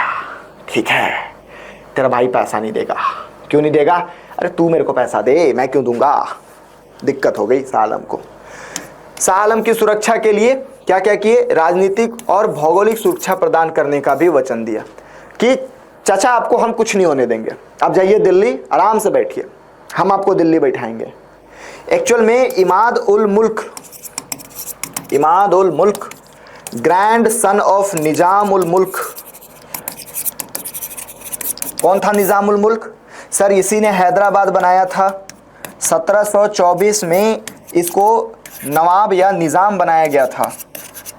कहाँ का? हैदराबाद का। सर क्या हम इसी को असफ जा बोलते हैं क्या? हाँ जी। सर क्या इसी को हम चिनक्लिज खान बोलते हैं क्या? हाँ जी। तो चिनक्लिज खान बोलिए, असफ जाह बोलिए, या फिर निज़ामुल मुल्क बोलिए। इसका ग्रैंडसन पोता था जिसका नाम था इमादुल मुल्क। इमादुल मुल्क के डर से जो शाह आलम है वो अवध में जाके बैठे थे। सो बेसिकली अंग्रेजों ने इनको ये सुरक्षा प्रदान करने की और दिल्ली वापस भेजने की क्या की? मदद भेजने की वचन दिया, लेकिन ये भी इनको नहीं कर पाए। बाद में मराठाओं ने इनको दिल्ली का बादशाह बनाया। बात समझ में आ रही है? सो अंग्रेजों ने 26 लाख रुपए देने का वादा किया, वो भी नहीं कर पाए। अंग्रेजों ने सुरक्षा प्रदान करने की वादा किया, वो भी नहीं कर पाए। बाद में इलाहाबाद और कड़ा क्षेत्र देने की प्रावधान दिया, और ये क्षेत्र अवध से लेकर फाइनली शाह आलम को दे दिया गया, है ना। तो ये दिया गया था इलाहाबाद और करा, है ना। कारा करके एक जगह है अवध में, और इलाहाबाद, इन दोनों को दे दिया। ठीक है। सो ये 4 प्रावधान आप लिख लोगे, बेसिकली आपका 2 मार्क्स आपके हाथों में। क्लियर है? सो हमने यहाँ तक अपना पूरा 2-2 मार्क्स का जो क्वेश्चन है वो कंप्लीट कर लिया। आशा करता हूँ यहाँ तक आप बने होंगे और बहुत ही अच्छे से आप समझ रहे होंगे कि क्वेश्चन को हमें एनालाइज कैसे करना है। सर आई नो कि आप टेंशन में होंगे अभी कि सर करेंगे कैसे, लिखेंगे कैसे, लिखे तो हमने ये गलती कर दी, वो गलती कर दी, बट डरना नहीं है। अगर आप नए बच्चे भी देख रहे हो जो कि अभी तक एग्ज़ाम नहीं दिए हो, सर विश्वास मानो क्वेश्चन इतना टफ नहीं आया है। ये सारा क्वेश्चन आपको वही पूछा है जो अपन पढ़ाते हैं। हर टीचर पढ़ाता है इन क्वेश्चन को, बस आपको शांत दिमाग करके लिखना है। आई नो मैं बहुत ज़्यादा डेप्थ डिस्कशन कर रहा हूँ, है ना, लेकिन करना ज़रूरी है। आपको पता होना चाहिए कि इतिहास को कितने डेप्थ में पढ़ना है। सर वो समय गया। आज भी मैं ऑफिस में बात कर रहा था बाकी फैकल्टी से कि सर अब CGPSC ना अपने आप को बदल रहा है। CGPSC का वो जो एक बहुत ख़राब नीयत या बहुत ख़राब शक्ल बन गया था कि CGPSC यानी रटने वाला काम, सर वो नहीं है। आप अब रट के नहीं बना सकते। हाँ, याद करना है, बट पहले जो क्वेश्चन पूछता था ना एकदम fact fact fact fact, question का प्रैक्टिस अब आपको लगेगी सर, क्योंकि तरीके बदल दिया है पूछने का, है ना। मैं ये तो नहीं बोलूँगा कि UPSC पैटर्न पे पूछ रहा है, लेकिन हाँ पैटर्न तो चेंज हुआ है। ठीक है। सो अब हम चलिए बिना किसी देरी के 4 मार्क्स वाले क्वेश्चन को देख लेते हैं। 2 वाला तो हमारा सर हो गया। 4 मार्क्स के क्वेश्चन में बेसिकली क्या पूछा है कि सिंधु घाटी सभ्यता के धार्मिक जीवन का विश्लेषण करना है। कैसा जीवन का? धार्मिक जीवन का विश्लेषण करना है कि सिंधु घाटी लोग क्या थे, कैसे थे। सो सबसे पहली चीज 4 मार्क्स के लिए आपको इसको 3 हिस्सों में बांटना है सर, है ना। पहला 1 लाइन, ठीक है, 4 नंबर यानी कि 8 लाइन आपको मिनिमम लिखने ही है। ठीक है। तो 1 से 2 लाइन आपका हो जाएगा इंट्रोडक्शन। पहला इंट्रोडक्शन आपको देना है, प्रस्तावना, बट प्रस्तावना वर्ड नहीं लिखना है। आपके लिखने से समझ में आना चाहिए एग्जामिनर को कि ये प्रस्तावना है। ठीक है। उसके बाद दूसरा आपका हो जाएगा इसी में कारण, या आप बोलोगे एग्जैक्टली क्या पूछा है, जो पूछा है क्वेश्चन की डिमांड। और तीसरा आपको कंक्लूड करना है 1 से 2 लाइन में। ठीक है। तो 1 से 2 लाइन ये हो गया, 1 से 2 लाइन ये हो गया, और 4 से 6 लाइन ये हो गया। ठीक है। सो बेसिकली यहाँ के धार्मिक जीवन का विश्लेषण करना है। सो सबसे पहले हम लिखेंगे कि सर सिंधु घाटी सभ्यता के जो लोग हैं वो पहली चीज़ कि ये 2600 से 1900 तक रहा। यहाँ की धर्म जो है वो बेसिकली पुरुष प्रधान भी था, पुरुष भगवान को भी पूजा किया जाता था, महिला पूजा के भी साक्ष्य मिले हैं और प्रकृति पूजा के भी साक्ष्य मिले हैं। इसके पीछे का कारण है, इसको हम थोड़ा समझते हैं। सबसे पहली चीज कि यहाँ मोहनजोदारो से, है ना, समझिएगा सर, मोहनजोदारो से एक हमें इस प्रकार के चबूतरा मिला है, और इस चबूतरा में दोनों तरफ सीढ़ियां बनी हुई है, और यहाँ पे बीच में एक मूर्ति रखी हुई है ना, स्टोन की मूर्ति यानी पत्थर की मूर्ति रखी हुई है। और ये जो मूर्ति है वो बोलते हैं दाढ़ी वाले बाबा, है ना, या फिर इसी को बोल सकते हो दाढ़ी वाला पुजारी। ठीक है, दाढ़ी वाला पुजारी। और ये बेसिकली दाढ़ी वाला पुजारी जो है वो हमें मोहनजोदारो से देखने को मिला है। और मोहनजोदारो से मिलने के साथ साथ हम इनको शुरुआत में बोलते थे कि ये हो सकता है कोई पूजा पाठ या पुजारी रहे होंगे या भगवान रहे होंगे या इन्हीं को हम पूजा करते हैं। ठीक है, सो इससे हमें साक्ष्य मिला कि मेल पुरुष को भी यहाँ पे पूजा किया जाता था। बेसिकली उनकी जो मूर्ति मिली है उनके हाथ में यहाँ पे बैंड मिला हुआ है ना, ये बाजू बंद बोल सकते हो, बैंड यहाँ पे मिला हुआ है। इसी तरीके से सर पे भी एक बैंड लगा हुआ है और ये साल ओढ़े हुए हैं और साल में इस प्रकार के त्रिफोइड पैटर्न बना हुआ है, यानी फूल पत्ती बनी हुई है। बात समझ में आ रही है? इसके अलावा महिलाओं के जो साक्ष्य है वो हमें कई जगह पे महिला पूजा के साक्ष्य मिला है, क्योंकि मातृदेवी जो हैं, मातृदेवी, इनके हमें साक्ष्य देखने को मिला है और इनका साक्ष्य हमें बहुत जगहों पे अलग अलग रूप में देखने को मिला है। लेकिन याद रखिएगा, इनके जितने भी साक्ष्य मिले हैं वो बेसिकली न्यूड फॉर्म में मिला है ना, बिना कपड़ों के मिला है। और यहाँ पे अगर देखोगे मातृदेवी की मूर्तियाँ, सो बेसिकली उनके नवल पॉइंट से और उनके योनि से, यानी वजाइना, ठीक है, sexual organ of the female that is known as vagina और योनि, है ना। सो इनके पार्ट से हमें पौधे निकलते हुए देखे मिले हैं और इनको हम ऐसा बोलते हैं कि ये पृथ्वी जैसी प्रजनन की देवी है ना, प्रजनन की देवी माना जाता है। ठीक है, सो बेसिकली हमें मदर गॉडेस और यानी कि फीमेल डेटीज के भी साक्ष्य मिले हैं। इसके अलावा प्रकृति पूजा के भी साक्ष्य मिले हैं, क्योंकि ये नदियों की भी पूजा करते थे, है ना। बेसिकली इनमें हमें देखने को मिला है कि ये आपको पौधे के भी पूजा करते थे। जैसे एक मुहर मिला है हमें और इस मुहर में यहाँ पे एक कुछ इस प्रकार की आकृति है मछली प्रकार की, और यहाँ पे पीपल के पौधे मिले हैं, पीपल के पत्ते मिले हैं और पीपल के पत्ते की पूजा करते रहे होंगे इन लोग, है ना। ये हमें मुहर मिला है। सो बेसिकली हम ये मानते हैं कि ये मेल भगवान की पूजा तो करते ही थे, महिला भगवान की पूजा तो करते ही थे, साथ में प्रकृति की भी पूजा करते थे। ठीक है, सो ये इनकी धार्मिक स्थिति थी। इसके अलावा हमें पुरुष मेल में और इन पूरे धर्म के बारे में अगर हम बताऊं, सो इन लोगों को हिंदू बोला जाता है, बट ऐसा हिंदू है नहीं। ठीक है, मैं क्यों बोला कि बोला जाता है, क्योंकि सर इसके पीछे का रीज़न है। अगर आप लोग मुझे परमिट करते, है ना, वैसे तो 4 मार्क्स का है, नहीं तो मैं इसको पूरे डिटेल में बताता कि इतिहासकार, है ना, इतिहासकार क्या मानते हैं इसमें। सो सबसे पहली चीज़ सर, मैंने आपको क्लास में तो बताया, अगर मेरे आप क्लास के स्टूडेंट होंगे, कि एक होते हैं कॉलोनियल हिस्टोरियंस। ठीक है, एक होते हैं कॉलोनियल हिस्टोरियंस, इसको बोलते हैं उपनिवेशवादी इतिहासकार। बेसिकली ये अंग्रेज समझ लो, है ना। और इसमें एक सबसे बड़े इतिहासकार थे जिनका नाम है जॉन मार्शल। क्या नाम है सर? John Marshall. और जॉन मार्शल साहब ने बोल के रखा है कि ये एक हमें मुहर मिली है और ये मुहर में एक इस प्रकार से यहाँ पे इंसान यौगिक पोर्शन में बैठा हुआ है। यौगिक पोर्शन का मतलब योगा करते हुए, और इनके ऊपर 3 हॉर्न बना हुआ है ना। ये आप देखे होगे, पढ़े होगे, 3 हॉर्न बना हुआ है और यहाँ पे कई जानवर देखने को मिला है। ठीक है, यहाँ पे एक जानवर हो गया, यहाँ पे एक जानवर हो गया, यहाँ पे 2 जानवर हो गए, है ना। सो ये डियर यानी हिरण मिला है, ठीक है, टाइगर मिला है, राइनो मिला है, ठीक है, बाघ। तो इन प्रकार से यहाँ पे इनकी लिपि लिखी हुई है, कुछ लिखा हुआ है। और ये मानते हैं कि चूंकि ये त्रिशूल के आकार का है, इसलिए ये हमारे पुराने वर्जन यानी कि प्रोटोसिवा, ठीक है, प्रोटोसिवा से इनको कंपेयर किया गया। प्रोटोसिवा यानी आदिम शिवा, आदिम शिव, यानी कि पशुपति शिव। ठीक है, आपको पता होगा ऋग्वेदिक काल में हम पुषाण के बारे में पढ़ते हैं। पुषाण एक राजा हुआ करते थे जो कि पशुओं के राजा माने जाते हैं, और ऐसा ही माना जाता है कि हमारे जो शिव हैं वो भी पशुओं के शासक हैं, पशुओं के राजा हैं।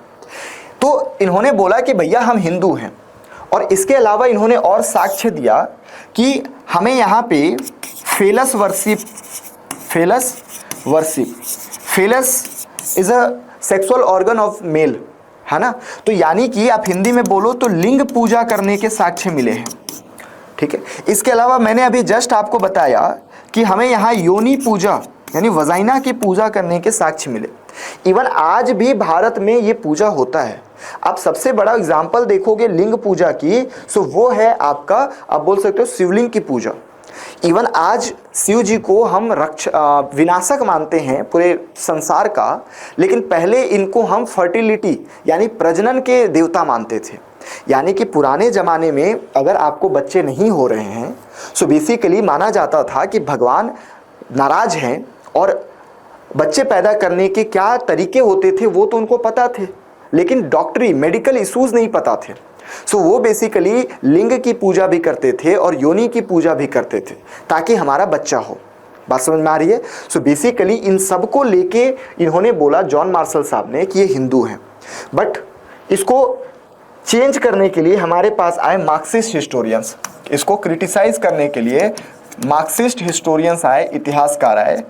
और इसमें सबसे बड़ा एग्जाम्पल अगर आप देखोगे तो वो है डीडी कोसाम्बी, है ना, और इसी में है आर.एस. शर्मा। सबसे पुराने इतिहासकार में इन्हीं को माना जाता है जो मार्क्स को फॉलो करते हैं, ठीक है। डीडी कोसाम्बी और आर.एस. शर्मा, इन्होंने बोला, या इनके अलावा और भी इतिहासकार थे, वो नाम जानने की जरूरत नहीं है। इन्होंने बोला कि सर ये बेसिकली देखोगे सो यहाँ पे आपको एक भैंस मिलेगा, है ना, बफेलो, और बफेलो बेसिकली जो है उसके भी ये इसी प्रकार से सिंग देखने को मिलता है, ठीक है। यहाँ पे राइनो भी है। बफेलो की जो सिंग होती है वो बहुत नॉर्मल होती है। अब गाय की सिंग देखोगे, बफेलो भैंस की सिंग देखोगे तो बहुत ही नॉर्मल होता है, बहुत ही नाजुक होता है। वहीं पे आप सांड, है ना, बैल, ठीक है, इनके अगर सिंग देखोगे तो बहुत ताकतवर होता है, बहुत ज़्यादा हार्ड होता है, क्योंकि लड़के हार्ड होते हैं ना। सो बेसिकली ये जो ट्राइडेंट है, ये जो त्रिशूल आकार का है, ये बहुत ही कोमल है। तो ऐसा माना जाता है कि सर ये बैल का नहीं, सॉरी ये मेल जानवर का नहीं, ये फीमेल जानवर का है। और ये बफेलो है क्योंकि यहाँ पे इसके ब्रेस्ट देखने को मिलते हैं, है ना। ब्रेस्ट इंसानों के नहीं होते, और मतलब फीमेल एनिमल के ही होते हैं। दूसरी चीज़ कि इनके हाथों में ये लगभग चार है ना, काड़ा मिला है, काड़ा, ये ठीक है, ये जानते हो ना, हाँ वही। और इसके बीच में, ठीक है, इसके बीच में चूड़ियाँ मिली हुई हैं। तो चूड़ी तो भैया हमारे यहाँ इंसान नहीं पहनता। तो बाकी बाद के इतिहासकारों ने कहा कि सर आप ये प्रोटोसिवा कर रहे हो, ये तो आदमी ही नहीं है, ये क्या है सर, ये तो औरत है। इसके पीछे का और रीज़न दिया इन्होंने, यहाँ पे माला पहना हुआ है ना, नेकलेट्स, हार पहना हुआ है। इसके अलावा कमर बंद, आप देखते होगे आज आपकी मम्मियाँ अगर शादी ब्याह में जाती है तो कमर बंद लगा के जाती है, यानी कि भाई साहब ये तो औरत है। आप इनको बोल रहे हो कि भगवान आपके पशुदेव हैं, पशुपति शिव है, ये तो आदमी ही नहीं है। तो बाद के इतिहासकारों ने इनको इस तरीके से यहाँ पे जानकारी दी। चलिए मैं थोड़ा डेप्थ में चला गया, माफ़ी चाहूँगा, लेकिन दिक्कत ये है कि सर इनके हमें क्वेश्चन जो है धार्मिक जीवन के विश्लेषण करना है, और यही जितना मैं आपको समझाया उसी को शॉर्ट फॉर्म में मैं आपको पीडीएफ के फॉर्म में दे रहा हूँ, इसको आप लिख सकते हैं। सबसे पहला एक लाइन में आप बता दीजिए कि सिंधु घाटी सभ्यता भारतीय उपमहाद्वीप की सबसे प्राचीन और उन्नत नगर सभ्यताओं में से एक है, ठीक है। उसके बाद आप क्या बताओगे, प्रकृति की पूजा करते थे, पशु वृक्ष जल अग्नि जैसे इनकी पूजा किया करते थे, और इनको हमें मुहरों से पता चलता है, ठीक है, ये सब हम पढ़ चुके। पशुपति की पूजा, है ना, एक यौगिक मुद्रा में बैठे पुरुष चित्रित है जिनके चारों हाथी, बाघ, गेंडा और भैंसा जैसे, और नीचे 2 हिरण है, ठीक है, ये भी आप बता दिए। इसके अलावा इसे विद्वान पशुपति महादेव या प्रोटोशिव मानते हैं। आपको ध्यान देने वाली बात यह है कि सर अभी भी आपको आंसर यही लिखना है ना। मैंने आपको डिटेल एनालिसिस करवाया, ठीक है, बताया आपको, लेकिन अभी भी आपको इसको ही बताना है। ओके, चलिए आगे देखिए। सो पशुपति की पूजा हमने यहाँ पे देख लिया। इसके अलावा जनन शक्ति यानी फर्टिलिटी कल्ट, मैंने आपको बताया था कि हम यौन पूजा भी करते हैं, लिंग पूजा भी करते हैं। स्त्री की मूर्तियां विशेषकर मातृ देवी जो है वो बहुतायत में मिली है, ये सब मैं आपको बता चुका। इसे उर्वरता की देवी के रूप में पूजा किया जाता है। यज्ञ और अग्नि पूजा का भी संकेत है। सो ये बेसिकली 4 पॉइंट अगर आप लिख देते हो। इसके अलावा ये 5वां पॉइंट जल का धार्मिक महत्व है ना, स्नान गृह हमको यहाँ से देखने को मिला है। मंदिर या मूर्ति पूजा का प्रमाण नहीं है ना, किसी भी प्रकार की मंदिर नहीं मिला है। सो ये पॉइंट अगर आप लिखते हो सो बेसिकली आपको इजीली 4 पॉइंट 4 नंबर मिल जाएंगे। चलिए, सो आई होप आपको यहाँ तक क्लियर होगा सारे चीज़ें, किस तरीके से हमें मूर्ति ये हड़प्पा की जो संस्कृति है उसे देखने को मिलता है। अब बेसिकली हम चलते हैं अपने आगे के क्वेश्चन, जो कि क्वेश्चन नंबर है आपका 10वां। क्वेश्चन नंबर 10 में बोल रहा है कि सर मगध साम्राज्य को सशक्त करने में हर्यंक वंश के योगदान का उल्लेख करना है ना, कि हर्यंक वंश के कारण कैसे मगध साम्राज्य जो है वो शक्तिशाली हुआ। आपको पता होगा सर कि महाजनपद में हमारे पास 16 महाजनपद है ना, ठीक है। लेकिन इन 16 महाजनपदों में भी सबसे जो महत्वपूर्ण उभर के आया वो है मगध महाजनपद। सो बेसिकली मगध महाजनपद के बारे में ही अपन को देखना है कि कैसे ये इतना पावरफुल हो पाया। सो बेसिकली चलिए इसको थोड़ा सा हम समझते हैं, और यहाँ पे हमें हर्यंक वंश के योगदान के बारे में बताना है। सो हर्यंक वंश में आपको 3 शासक देखने को मिलता है। पहला है आपका बिंबिसार है ना, फाउंडर ऑफ हर्यंक डायनेस्टी। दूसरा है अजातशत्रु और तीसरा है उदयन, ठीक है। तो इन तीनों की थोड़ी सी हमें इनके योगदान के बारे में देखते हैं। बिंबिसार जो है ये लगभग 554 बीसी में शासक बनता है, और इसने अलग अलग पॉलिसी अपनाई, और पॉलिसी के थ्रू बाकी अगल बगल के जितने भी छोटे छोटे जनपद महाजनपद थे उनको अपने में मिला लिया। सबसे पहला था युद्ध की नीति। युद्ध की नीति के थ्रू इसने अंग को अपने में मिलाया, और बेसिकली अंग को अपने बेटे को दे दिया, अजातशत्रु को। Ajatashatru at that time governor था, है ना। सो बेसिकली अजातशत्रु को दे दिया। इसके अलावा ये शादी या विवाह के स्ट्रेटजी अपनाया, और इस विवाह में इसने 3 अलग अलग रानियों से विवाह किया, और बेसिकली इसमें इसको काशी दहेज में मिल गया। कौशल के साथ अच्छा रिलेशन बन गया, लिच्छवी के साथ अच्छा रिलेशन बन गया, और पंजाब के पास में एक मात्रा था इसके साथ भी अच्छा रिलेशन बन गया। इसके अलावा तीसरा इसने जो स्ट्रेटजी अपनाई वो थी दोस्ती की स्ट्रेटजी। आपको पता होगा चंद्रप्रद्योत जो था इसको जॉन्डिस हो गया था, यानी कि पीलिया हो गया था, और इसने अपने एक चिकित्सक जिसका नाम है जीवक उसको भेजा, और बेसिकली इसने चंद्रप्रद्योत की इलाज किया, और इलाज के बाद जब ये ठीक हो गया तो इसके अवंती के साथ भी इसका अच्छा खासा रिलेशन हो गया। सो देखो, अवंती के साथ दोस्ताना कर लिया, इन तीनों के साथ शादी का स्ट्रेटजी, और अंग को युद्ध के थ्रू, तो इन सबको मगध में मिला लिया, और मगध जो है पावरफुल होना शुरू हो गया। इसके अलावा अजातशत्रु की बात करूं तो अजातशत्रु भी बहुत क्रूअल शासक था। इसके टाइम पीरियड पे 2 हमारे पास वॉर इंजन देखने को मिलता है, जो कि एक है आपका रथ मूसल, है ना। रथ मूसल का मतलब है कि बेसिकली ये आप रथ है मान के चलो, और रथ में यहाँ पे एक मेस लगा हुआ था, यानी गदा लगा हुआ था, और आप सिंपल सी बाहुबली की चैरियट देख सकते हो। बाहुबली का रथ जो था, लेकिन उसमें क्या लगा हुआ था, तीर लगा हुआ था, चाकू लगा हुआ था, ठीक है, वो सबको काटते जाता था। लेकिन यहाँ पे अगर हम बात करें तो ये मेस यानी कि गदा लगा हुआ था, और जितने भी आगे लोग आते उन सबको गदा से ये मार देता था। दूसरा है महाशीलकंटक।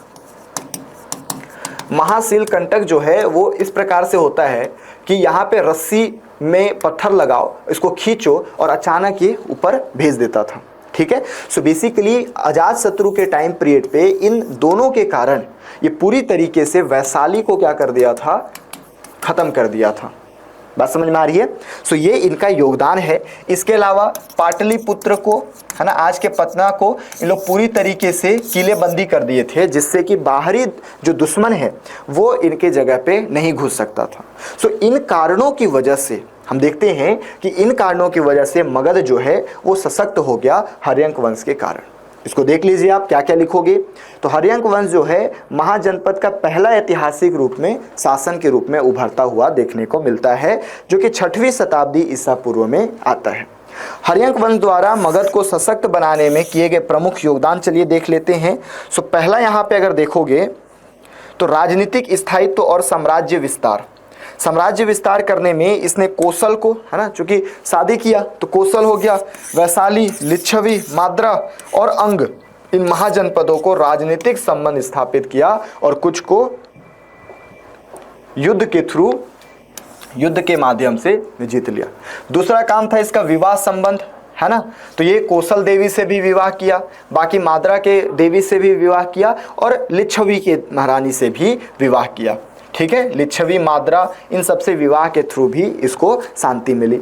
इसके अलावा राजधानी और प्रशासन, राजगिरी को, जो कि वर्तमान पाटलिपुत्र राजगिरी था, बाद में पाटलिपुत्र बनाया गया, इसको भी क्या किया था, तो विकसित किया था। ठीक है, सैन्य शक्ति और सुरक्षा व्यवस्था इनके सामने बहुत अच्छी थी।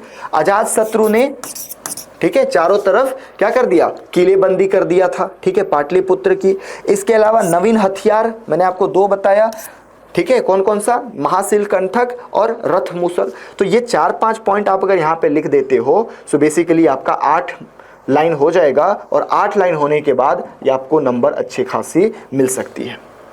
बौद्ध और जैन धर्म का संरक्षण भी इन लोग किए थे, ये भी आप पॉइंट जोड़ सकते हो। एक्चुअल में जो आपके बौद्ध धर्म और जैन धर्म के संस्थापक हैं वो बेसिकली इन्हीं के टाइम पीरियड के थे, इन्हीं के समकालीन माना जाता है।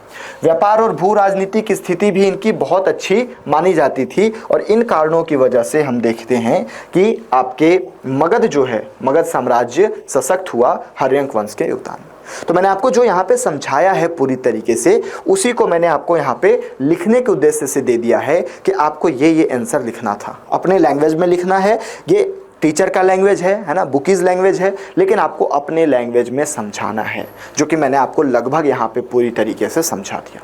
आई होप ये आपको समझ में आया होगा। नाउ क्वेश्चन नंबर 11 है सर, अकबर के सुलह-ए-कुल की नीति का मूल्यांकन करना है। तो सबसे पहली चीज कि व्हाट इज सुलह-ए-कुल। आपको पता होगा कि अकबर जो है वो बेसिकली, बिल्कुल आप मानोगे तो ये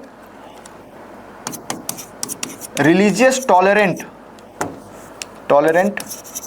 की सिद्धांत अपनाता था, यानी कि ये कट्टरपंथी के बिल्कुल खिलाफ था।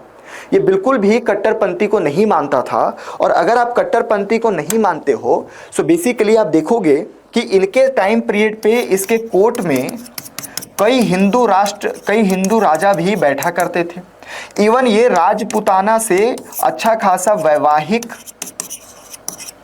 संबंध भी बना के रखा था, है ना, राजपूतों के साथ इसका अच्छा खासा वैवाहिक संबंध भी हमको देखने को मिलता है। सो वही है सुलह-ए-कुल, यानी कि सुलह कर लेना। आप लोग जानते हो इस टर्म के बारे में, सुलह करके आगे बढ़ना। अकबर की सुलह-ए-कुल की नीति जो है वो मुगल शासन की एक ऐसी दूरदर्शी और उदार नीति थी जिसे धार्मिक सहिष्णुता, सांप्रदायिक सौहार्द और साम्राज्य की स्थिरता को एक नई दिशा दी। यही गलती की औरंगजेब ने, और औरंगजेब की इसी गलती के कारण आपको पता है कि 1707 ईस्वी के बाद बेसिकली यहाँ पे मुगलों का पतन होना शुरू हो गया, और मुगल बिल्कुल पूरी तरीके से टूटना शुरू हो गए, और लगभग 1740 जाते जाते 1740 जाते जाते पूरी तरीके से ये कमज़ोर हो चुके। उसके बाद आगे तो सिर्फ नाम मात्र के थे, और 1857 तक जाते जाते 58 तक इनका पूरा खात्मा ही हो गया। बात समझ में आ रही है? ओके। नाउ सुलह-ए-कुल की शाब्दिक अर्थ जो है सभी से शांति या सभी के साथ मेल मिलाप, ये भी आपको एक पॉइंट लिखना है। मुख्य विशेषता क्या है ये भी बता दीजिए। तो धार्मिक सहिष्णुता, अकबर ने हिंदू, मुस्लिम, जैन, बौद्ध, पारसी सभी के साथ अच्छा रिलेशन बना के रखा था। ओके। दूसरा पॉइंट आप जोड़ सकते हो कि धार्मिक करों का उन्मूलन, अकबर ने 1564 में जजिया कर और तीर्थ यात्रा कर जैसे भेदभाव पूर्व को समाप्त कर दिया। क्या होता है सर जजिया कर? तो जजिया कर बेसिकली नॉन इस्लामिक टैक्स है ना, यानी कि गैर मुसलमानी टैक्स, यानी कि अगर आप मुसलमान नहीं हो और आपको आपका धर्म मानना है सो बेसिकली आपको ये टैक्स देना पड़ेगा। बात समझ में आ रही है? ओके। सर्वधर्म संभाव यानी कि दीन-ए इलाही की स्थापना किया था और यहाँ पे जितने भी धर्म के श्रेष्ठ बातें हैं उसको मिलाकर एक नैतिक दर्शन बनाई थी। सारे धर्मों की अच्छी अच्छी चीज़ें, इवन आपको पता होगा कि अकबर को पढ़ना बहुत पसंद था। सो अकबर जितने भी धार्मिक गुरु हैं उन सब से मिलता था, उन सब के लिए एक अलग से व्यवस्था बनाया था दीन-ए इलाही, और वहाँ पे लोग आके क्या करते थे, अपना स्टडी किया करते थे। प्रशासन में धार्मिक आधार पर भेदभाव नहीं था। मैंने शुरू में ही आपको बताया कि इसके कोर्ट में कई दूसरे धर्मों के भी लोग बैठा करते थे, जिसमें राजपूत सबसे महत्वपूर्ण है, ब्राह्मण और अन्य हिंदू जातियों को भी प्रशासनिक पद दिया हुआ था। तो ये इसकी नीति थी। बीरबल जैसे एग्जाम्पल देख सकते हो, बीरबल सबसे बड़ा एग्जाम्पल है ना। टोडरमल, राजा मान सिंह आदि को उच्च पदों पर नियुक्त किया था। सबको धार्मिक स्वतंत्रता थी, अपनी जो भी पूजा पद्धति करनी है वो पूजा आप कर सकते हो, रीति रिवाज संस्कार जो भी है वो उसकी स्वतंत्रता दी गई थी। सो ये बेसिकली आप 4-5 पॉइंट में लिखोगे, हर पॉइंट में नीचे मैंने 2-2 1-1 पॉइंट दिया है। सो लगभग आपका 4 मार्क्स के लिए इजीली आप लिख सकते हो। क्वेश्चन नंबर 12 की तरफ चलते हैं और 12 क्या बोलता है, बंगाल विभाजन के पीछे ब्रिटिश का मुख्य उद्देश्य क्या था। आपको पता है 1905 ईस्वी में अंग्रेजों ने बंगाल को विभाजित कर दिया और इसके पीछे का कारण इन लोग क्या बताते हैं कि हम प्रशासनिक, है ना, प्रशासनिक सुधार के लिए या प्रशासनिक अच्छे तरीके से काम हो इसके लिए कर रहे हैं। लेकिन इसके पीछे का कारण था सर, फूट डालो और राज करो। तो इसको समझते हैं क्या बोल रहे हैं। 1905 ईस्वी में लॉर्ड कर्जन द्वारा बंगाल का विभाजन किया गया। ठीक है, इसके पीछे का क्या क्या कारण है, मुख्य उद्देश्य क्या था, ये थोड़ा सा देख लेते हैं। और आपको ये पीडीएफ सर फिर से बोल दूं कि पीडीएफ आपको मिल जाएगा, है ना, टेंशन लेने की जरूरत नहीं है। पीडीएफ को आप देख के आराम से इसको पढ़ सकते हैं। बाकी मैं ओवरऑल आपको तो समझा ही रहा हूँ। तो सबसे पहले जो पॉइंट है, फूट डालो और राज करो, है ना। बेसिकली बंगाल में हिंदू और मुस्लिम, आज भी आपको पता होगा कि जो आपका ईस्टर्न बंगाल है या फिर आप बोल सकते हो आज का जो बांग्लादेश है, वहाँ पे मुस्लिम मेजॉरिटी ज़्यादा है। और आज का जो वेस्ट बंगाल है ना, वहाँ पे हिंदू मेजॉरिटी में है, हिंदू बहुतायत में है। सो बेसिकली दोनों को हमने क्या किया कि बंगाल में हिंदू और मुस्लिम की एकता को तोड़ने के लिए हमने इसको अलग कर दिया। पूर्वी बंगाल में मुस्लिमों की संख्या अधिक है और पश्चिम बंगाल में हिंदुओं की, तो इसे बांटना जरूरी है। दूसरी चीज याद रखिएगा कि बंगाल से ही राष्ट्रवादी कार्यक्रम की शुरुआत हुई थी, है ना। देश की आज़ादी की जो पहली लड़ाई शुरू हुई वो आपके बंगाल से ही शुरुआत हुई थी और इसी को कमज़ोर करना इनका मेन उद्देश्य था। ठीक है, मुस्लिमों को अलग करके समर्थन प्राप्त करना, यानी कि इन लोग क्या करते थे, हिंदुओं के पास जाके मुस्लिमों की बुराई करते थे और मुस्लिमों के पास जाके हिंदुओं की बुराई करते थे। तो इनकी बुराई करके इनका सपोर्ट पा लिया, इनकी बुराई करके इनका सपोर्ट पा लिया, दोनों आपस में लड़ते रहो। इसी को बोलते हैं फूट डालो और राज करो नीति। ओके, इसके अलावा प्रशासनिक तर्क दिया गया, लेकिन याद रखिएगा ये सिर्फ दिखावे के लिए था, ऐसा कुछ हुआ नहीं था, है ना। सो दिखावे के लिए बस प्रशासनिक तर्क दिया गया था। अंग्रेजों ने दावा किया कि बंगाल बहुत बड़ा है और जब बड़ा है तो बाबू मोसाई हम यहाँ पे प्रशासन सही से नहीं कर सकते। सो ये इनका रीज़न दिया गया था, बट ये बिल्कुल ही आप बोल सकते हो कि सिर्फ दिखावे के पर्पज से था। सो ये 12वां क्वेश्चन तक आप देख सकते हो। ओके, नाउ फिर से एक क्वेश्चन आपके समक्ष 4 मार्क्स के लिए। क्वेश्चन है सर, 1916 के लखनऊ समझौता पर संक्षिप्त टिप्पणी लिखें। लखनऊ समझौता में क्या क्या हुआ इसके बारे में आपको बताना है। सो बेसिकली एक लाइन हम सबसे पहले प्रस्तावना लिख लेते हैं, है ना। प्रस्तावना का मतलब है सर मुहिम बांधना, या फिर आप बोल सकते हो इसके बारे में शॉर्ट में डिटेल लिखना, है ना, शॉर्ट में डिटेल लिखना। ठीक है, ओके। लखनऊ समझौता 1916 ईस्वी में भारतीय राष्ट्रीय कांग्रेस और मुस्लिम लीग के बीच हुआ था, दोनों के बीच हुआ, है ना। इंडियन नेशनल कांग्रेस और मुस्लिम लीग दोनों के बीच में ये समझौता हुआ और बेसिकली ये एक ऐतिहासिक राजनीतिक समझौता था।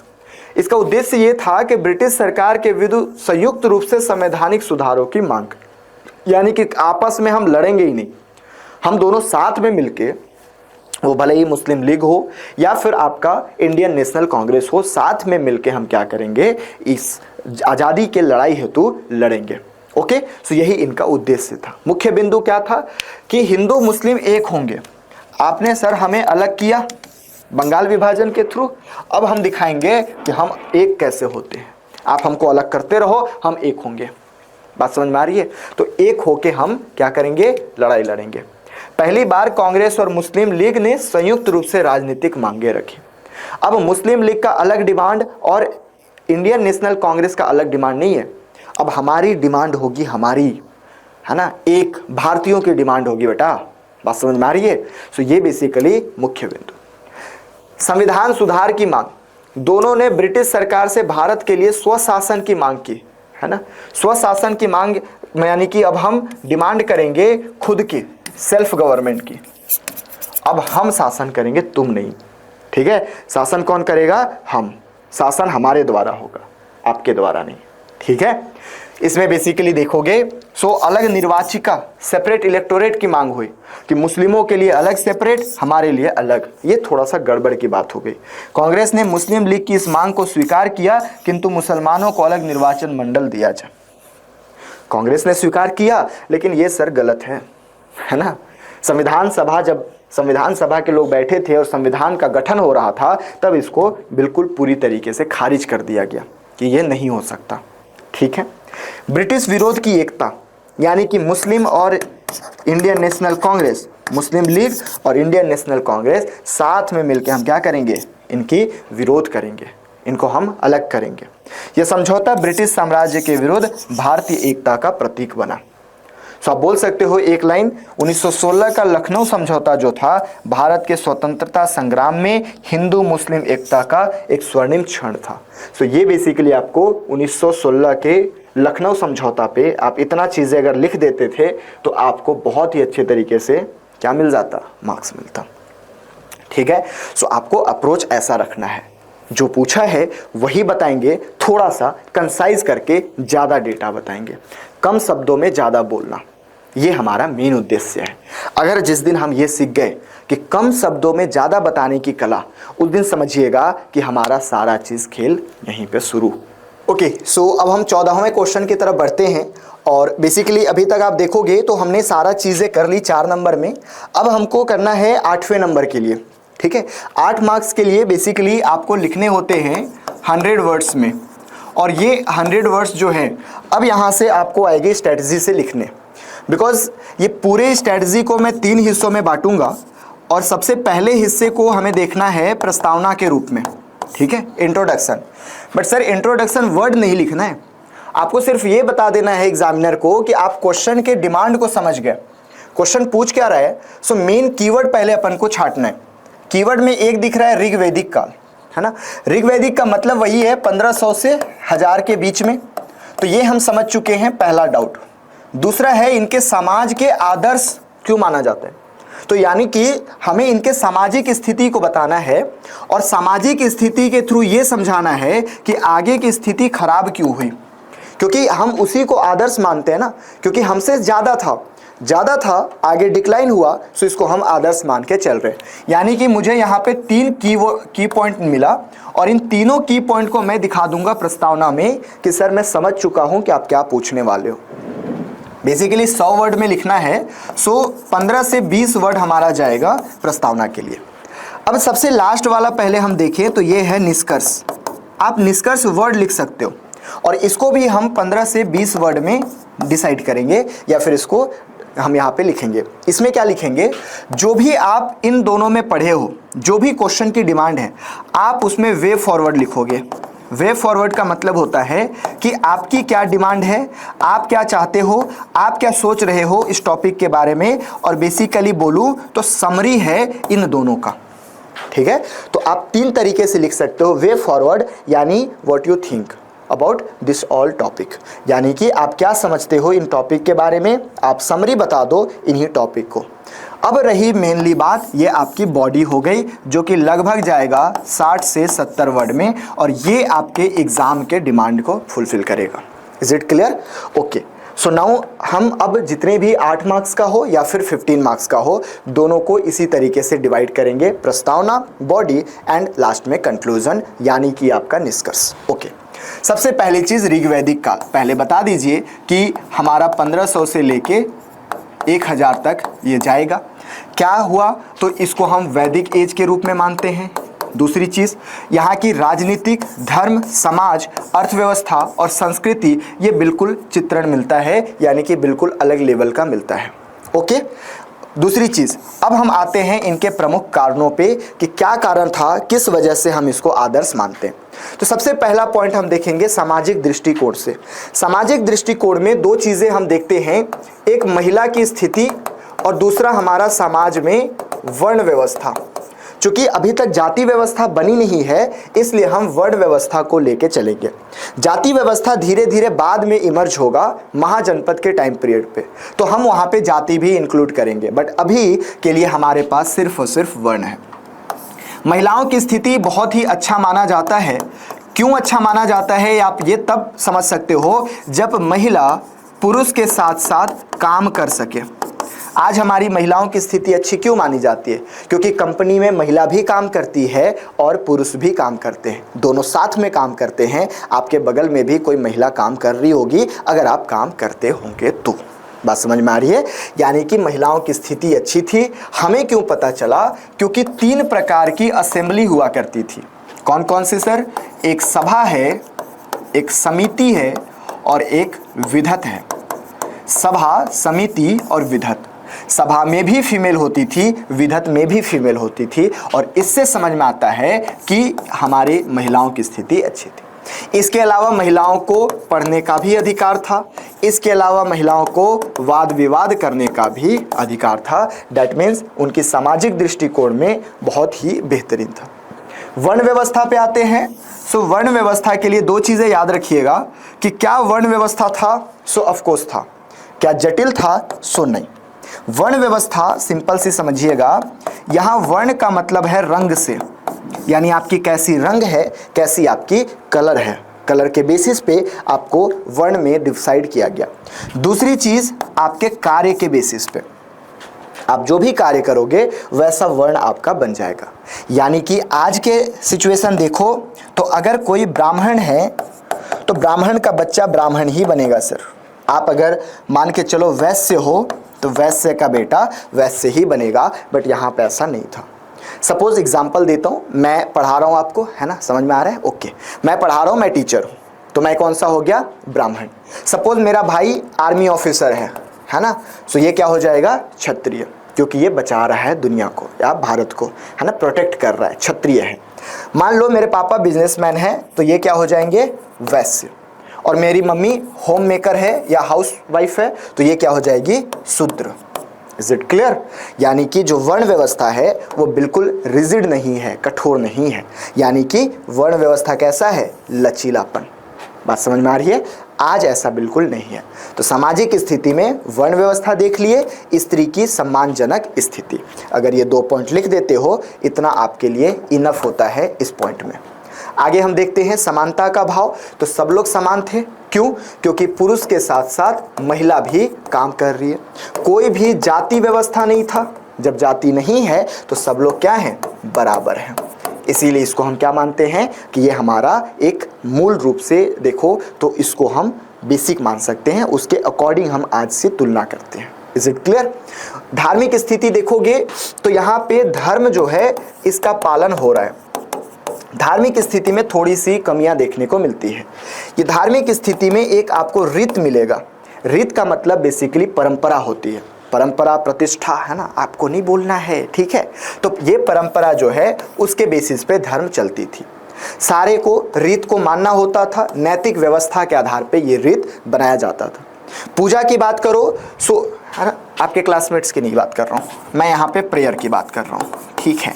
पूजा की बात करो तो यहाँ पे पुरुष भगवान की भी पूजा होती थी, यानी मेल डेटीज, और फीमेल डेटीज की भी पूजा होती थी। साथ ही साथ प्रकृति की भी पूजा देखने को मिलता है ना। प्रकृति में नदियाँ हो गई, पहाड़ हो गए, वर्षा हो गए। ऐसा क्यों?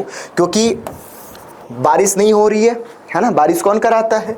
इंद्र भगवान, ठीक है, इनकी पूजा कर रहे हैं। आग, है ना, अग्नि की पूजा कर रहे हैं। सोमरस समझते हो? हाँ, वही महुआ दारू, ठीक है, सोमरस की पूजा कर रहे हैं। वाय? क्योंकि आपको लड़ाई लड़ने हैं, और जब आपको लड़ाई लड़ने हैं तो भैया चाहिए आपको ताकत, और ताकत तभी मिलता है जब अंदर जाता है। बात समझ में आ रही है? तो अंदर गया, ताकत मिली, यानी ये आपका भगवान सोमरस की पूजा हो रही है। यानी कि ये सारे लोग प्रकृति पूजा और सहिष्णुता रखते थे आपस में। ये पॉइंट आप लिख लो। कौन कौन से भगवान थे? अग्नि, वायु, सूर्य, इंद्र, ये देवताओं की पूजा करते थे। आज इन देवताओं में हम सिर्फ और सिर्फ सूर्य भगवान को और वायु देवता को थोड़ा बहुत, है ना, नहीं तो बाकी किसी की भी अब पूजा नहीं होती। दूसरी चीज, अहिंसा और संतुलित जीवन इनका होता था। युद्ध आवश्यक होने पर ही लड़ते थे, ऐसा नहीं कि सबसे मारपीट कर लिए, ठीक है। तो ये युद्ध करते तो थे, लेकिन बेसिकली जब रिक्वायरमेंट पड़े तब। ओके नाउ, राजनीतिक व्यवस्था में आपको बता दिया, सभा होती थी, समिति होती थी, और इन सब में महिलाओं की भी भागीदारिता होती थी। छोटा फॉर्म बोलो तो ये लोकतांत्रिक व्यवस्था अपनाते थे। आज की लोकतांत्रिक व्यवस्था नहीं, ठीक है, पहले की लोकतांत्रिक व्यवस्था। इसके अलावा आर्थिक दृष्टिकोण देखो तो इनका मेन काम था सर कृषि। आप दो हिस्सों में बांट के पढ़ोगे, एक आपका है ऋग वैदिक काल और दूसरा है उत्तर वैदिक काल। इनके बीच में एक महत्वपूर्ण डेट याद रखना है, 1000 BC। 1000 BC में लोहे की खोज होती है, और लोहे की खोज की वजह से इनका जो काम है वो शिफ्ट हो जाता है।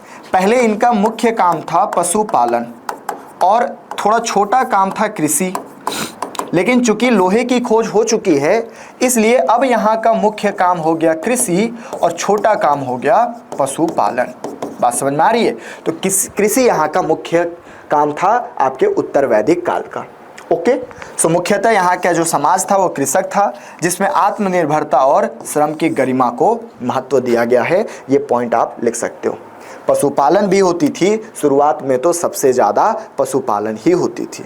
इवन ऋग्वेद में इन लोगों ने लिख के भी रखा है कि एक पनी करके एक ट्राइब्स है जो कि पशु चोर है, ठीक है। तो ये पॉइंट भी आप जोड़ सकते हो। ओके नाउ, शैक्षिक में भी इनका बहुत अच्छा रुझान था। कई औरतें भी यहाँ पे शैक्षिक में भाग लेती थी। इसके अलावा ये वेद, गणित, खगोल और दर्शन जैसे सब्जेक्ट्स पे बात किया करते थे। हालांकि यहाँ पे अभी तक वेदों का लिखित फॉर्म हमें नहीं मिला है, याद रखिएगा।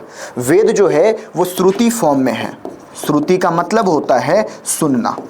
ऐसा माना जाता है कि पुरोहित मेडिटेशन के थ्रू भगवान से कनेक्ट हुए। भगवान से कनेक्ट होने के बाद बेसिकली उन्होंने वेद का नॉलेज लिया, मेमोराइज किया, याद किया और आगे उसको फैलाने लगे। शिक्षा होती थी गुरुकुल व्यवस्था से। तो ये चीज़ें आप अगर लिखोगे सो बेसिकली आपको 8 मार्क्स में ये नंबर देखने को मिलेगा। Is it clear? So basically निष्कर्ष आपको लिखना है 2 से 3 लाइन में। निष्कर्ष क्या लिख सकते हो? देखो, ऋग्वैदिक समाज को आदर्श समाज की संज्ञा देना उचित है। आप क्या सोचते हो? मैंने बोला था ना, आपकी फीलिंग्स क्या है इस टॉपिक को लेके, आप क्या बोलना चाह रहे हो, यही है आपका निष्कर्ष। ये अल्टीमेट आपने सब कुछ बता दिया, आपकी राय जाननी है सर मुझे, ठीक है। तो आपने क्या बोला कि संज्ञा देना उचित है। अब बताओ क्यों? आपके घर की खेती तो है नहीं कि बस मैं बोल दिया मेरा मन, है ना, तेरा भाई फैजल बोल दिया तो बोल दिया, ऐसा नहीं होता सर। आपको बताना पड़ेगा कि क्यों। क्योंकि यह समाज न केवल नैतिक और सामाजिक संतुलन का प्रतीक था, बल्कि उसमें क्या था? लोकतांत्रिक। कैसे लोकतांत्रिक था? तो आप जब कोर्स करते हो तो आपको पता है कि यह बटा हुआ था गण संघ में। व्हाट इज गण संघ? सो पहले मैं आज का डेफिनेशन बताता हूं। गण का मतलब होता है sir Republic.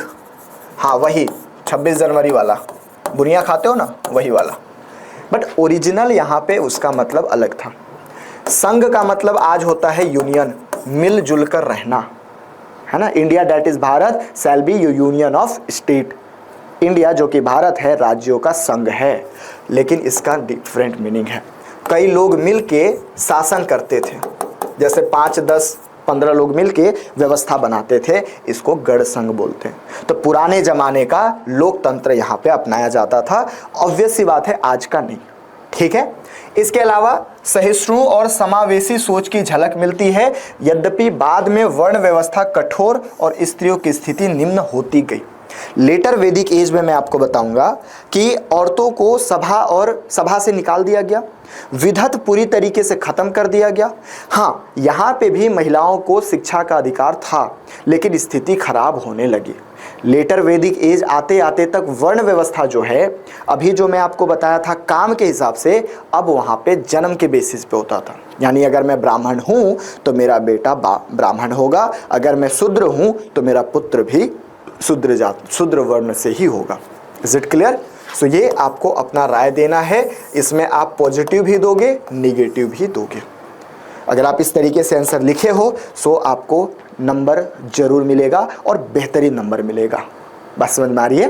Okay, now next question guys, ये है 15वां क्वेश्चन। ये क्वेश्चन मैंने आपको टेस्ट सीरीज में भी दिया होगा था। अगर आप प्रीमियर एकेडमी के टेस्ट सीरीज जो कि फ्री में हम चला रहे थे ऑफ कोर्स, अगर आप देखे होगे तो सूफीवाद के लोकप्रियता के कारणों का परीक्षण करना, सूफीवाद से टॉपिक ये दिया था वह आपके एग्जाम में। ठीक है, सो थोड़ा सा आपको टीचर पे भरोसा करके और आंसर लिखना होता है। ठीक है, चलिए क्या बोल रहा है, भारत में सूफीवाद के लोकप्रियता के कारणों का। सिंपल सी बात है, दो चीजें समझिएगा। शुरुआत में हर धर्म जो होता है वो कुछ न कुछ रूढ़िवादी लेके चलता है। जैसे मैं आपको बताऊं हिंदू धर्म की, पहली बात कि हिंदू धर्म कोई ऐसा धर्म है नहीं, है ना। आज हम हिंदू धर्म को हिंदू धर्म मानते हैं, बट इन रियलिटी ऐसा कोई धर्म नहीं होता। हिंदू जो वर्ड है वो निकला है सिंधु से। सिंधु का मतलब होता है कि ये सिंधु नदी है, और बेसिकली सिंधु नदी के अगल बगल रहने वाले लोगों को हम हिंदू बोलते थे। ठीक है, आज भले ही हम ये इसको धर्म मान रहे हैं, बट याद रखिएगा ये धर्म की शुरुआत होती है वैदिक धर्म से। चूंकि वैदिक धर्म में ब्राह्मणों की बहुत ज़्यादा वर्चस्व था, इसीलिए इसको हम ब्राह्मण धर्म भी बोलते हैं। ठीक है, बाद में यही ब्राह्मण धर्म सनातनी धर्म कहलाया, सनातन धर्म। और चूंकि सनातन धर्म में बहुत ज़्यादा कुरीतियाँ थी, बहुत ज़्यादा बलि, रिचुअल, सेक्रीफाइसेस था, इसलिए इसमें हमने बदलाव किया और एक लास्ट चैप्टर जोड़ दिया जिसको बोलते हैं उपनिषद। और basically now we are follower of Upanishadic Hindu. That means हम अब उपनिषदिक हिंदू को फॉलो करते हैं, जिसमें भक्ति है, भावना है। इसमें क्या था सर? बलि था। आज आप देखते होंगे कि हम बलि बहुत रेयर देते हैं, बलि हमारे में नहीं चढ़ता। हम सिर्फ भगवान के सामने जाके हाथ जोड़ते हैं कि भैया सब कुछ ठीक कर देना, है ना, IAS ऑफिसर बनवा देना, SDM बनवा देना, डिस्ट्रिक्ट कलेक्टर बनवा दो। ठीक है, सो ये आपका धर्म शुरुआत में ये भी ऑर्थोडॉक्स था, रूढ़िवादी था, बाद में बदलाव हुआ। सारे धर्मों में यही बदलाव होता है। इस्लाम धर्म में भी कुछ रूढ़िवादिता थी जिसको बदलाव की जरूरत थी, और यही बदलाव आपकी कहलाती है सूफीवाद। Is it clear? ओके, तो सबसे पहली चीज कि सूफीवाद क्या है ये मैंने आपको समझा दिया। ये एक इस्लाम का, है ना, कि एक रहस्यवादी शाखा है जो क्या डाला? प्रेम, भक्ति, सहिष्णुता और ईश्वर से एकात्मकता पर बल देता है। पहले इस्लाम धर्म में भी रूढ़िवादिता थी, बाद में बदलाव हुआ। बदलाव कैसे हुआ? तो ये है सूफीवाद। ठीक है, Sufism. Is it clear? Okay, now 12वीं शताब्दी से 16वीं शताब्दी तक भारत में सूफी मत का प्रभाव व्यापक रूप से फैल गया। लोग इसमें बदलाव चाहने लगे, है ना। कब के बीच? 12वीं से 16वीं। ये सर हम प्रस्तावना लिख रहे हैं, किसके बारे में? सूफीवाद के बारे में। Is it clear? ओके, यह न केवल धार्मिक आंदोलन था बल्कि सामाजिक, सांस्कृतिक, राजनीतिक दृष्टिकोण से भी अत्यधिक प्रमुख। तो ये आपका 3 लाइन हो गया इंट्रोडक्शन, है ना। आपको मिल गया सर यहीं पे 1.5 मार्क्स। ठीक है, इंट्रोडक्शन में नंबर मिलेंगे। अब मेन बॉडी पे आ जाओ कि लोकप्रियता के प्रमुख कारण, क्योंकि पूछा क्या है? लोकप्रियता के कारण, तो मेन ये है। ठीक है, चलिए 5 मार्क्स यहाँ। क्या बोल रहा है? सूफीवादी विचारधारा की उदारता और समावेशिता। ये बिल्कुल उदार मन से सोचता है। ऐसा नहीं है कि मैं रूढ़िवादी बन जाऊं, ऐसा नहीं है कि मैं कट्टरपंथी में आ जाऊं, कि मैं कट्टर इस्लाम या कट्टर हिंदू बन जाऊं। मुझे क्या है? अपने माइंड को लिबरल रखना है, अपने माइंड को ऑर्थोडॉक्स बनने से रोकना है। अपने माइंड को, मुझे उदारवाद बनाना है। ठीक है, क्या है, सूफी संतों ने धर्म, जाति और भाषा की सीमाओं को पार करते हुए प्रेम, भाईचारा और मानवता को संदेश दिया। ठीक है, जैसे हिंदू धर्म में हमने बलि को खत्म किया, भक्ति को डाला, वहीं सेम इन लोगों ने भी जातीय धर्म को खत्म किया, प्रेम, भाईचारा और मानवता को डाला। Just one definition. उनका दृष्टिकोण कट्टरपंथी से मुक्त था, जो भारत जैसी विविधता भरे समाज के लिए उपयुक्त। अगर आप कट्टरपंथी हो तो आप रूढ़िवादी हो। इसको भर के आपको कहीं पे कुछ नहीं मिलने वाला, इसको खत्म करो, आगे बढ़ो। भक्ति आंदोलन की क्या समानता थी, इसको भी देखते हैं। ठीक है, सूफीवाद और भक्ति आंदोलन दोनों ही धर्म के बाहरी आडंबरों के विरुद्ध थे और आंतरिक भक्ति पर बल देते थे। यानी आपको दिखावा नहीं करना है। आज हम वही करते हैं ना, मंदिर जाते हैं, है ना, ब्राह्मण आया 500 का नोट निकाल के दे देते हैं। ब्राह्मण भी लाइक इतने मंत्र पढ़ता है, इतने मंत्र पढ़ता है कि भैया हो गया।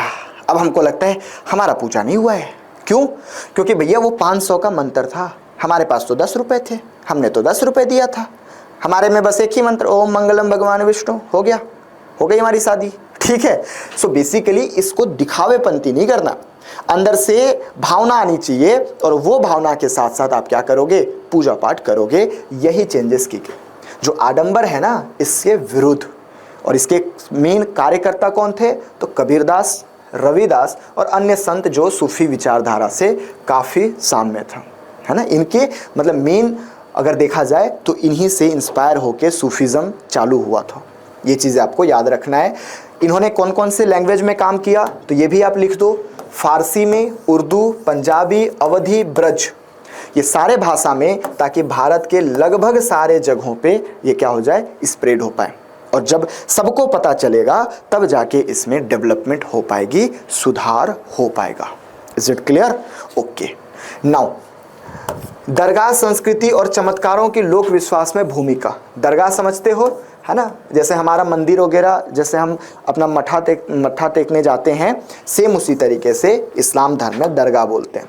प्रमुख सूफी संतों जैसे ख्वाजा मोइजुद्दीन चिश्ती, है ना, अजमेर में, निज़ामुद्दीन औलिया दिल्ली में, ये तो बहुत फेमस भी है। ठीक है, और सलीम चिश्ती फतेहपुर सिकरी, ये महत्वपूर्ण दरगाह है जहाँ पे लोगों के जाने के सपने होते हैं। और यहीं पे बेसिकली सांस्कृतिक मिलन केंद्र बन गया कि आप आइए, हमसे मिलिए, और हमारी जो सोच है सूफीज़म को लेके, इस्लाम धर्म के बदलाव को लेके, वो यहाँ से शुरू होगी। तो ये तीनों नाम आपको लिखने हैं, एग्जामिनर को दिखना चाहिए कि महत्वपूर्ण फेमस दरगाह सिस्टम दरगाह है।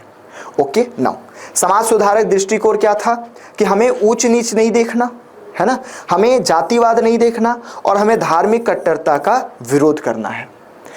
ऊंच नीच देखोगे तो हो गया कट्टरपंथी, जातिवाद देखोगे हो गई कट्टरपंथी। जातिवाद क्या होता है ये बहुत डिटेल में समझाऊंगा आपको, कभी आना क्लास। ठीक है, कैसे जाति बना, कैसे ओरिजिन हुआ जाति का, बहुत डिटेल टॉपिक है।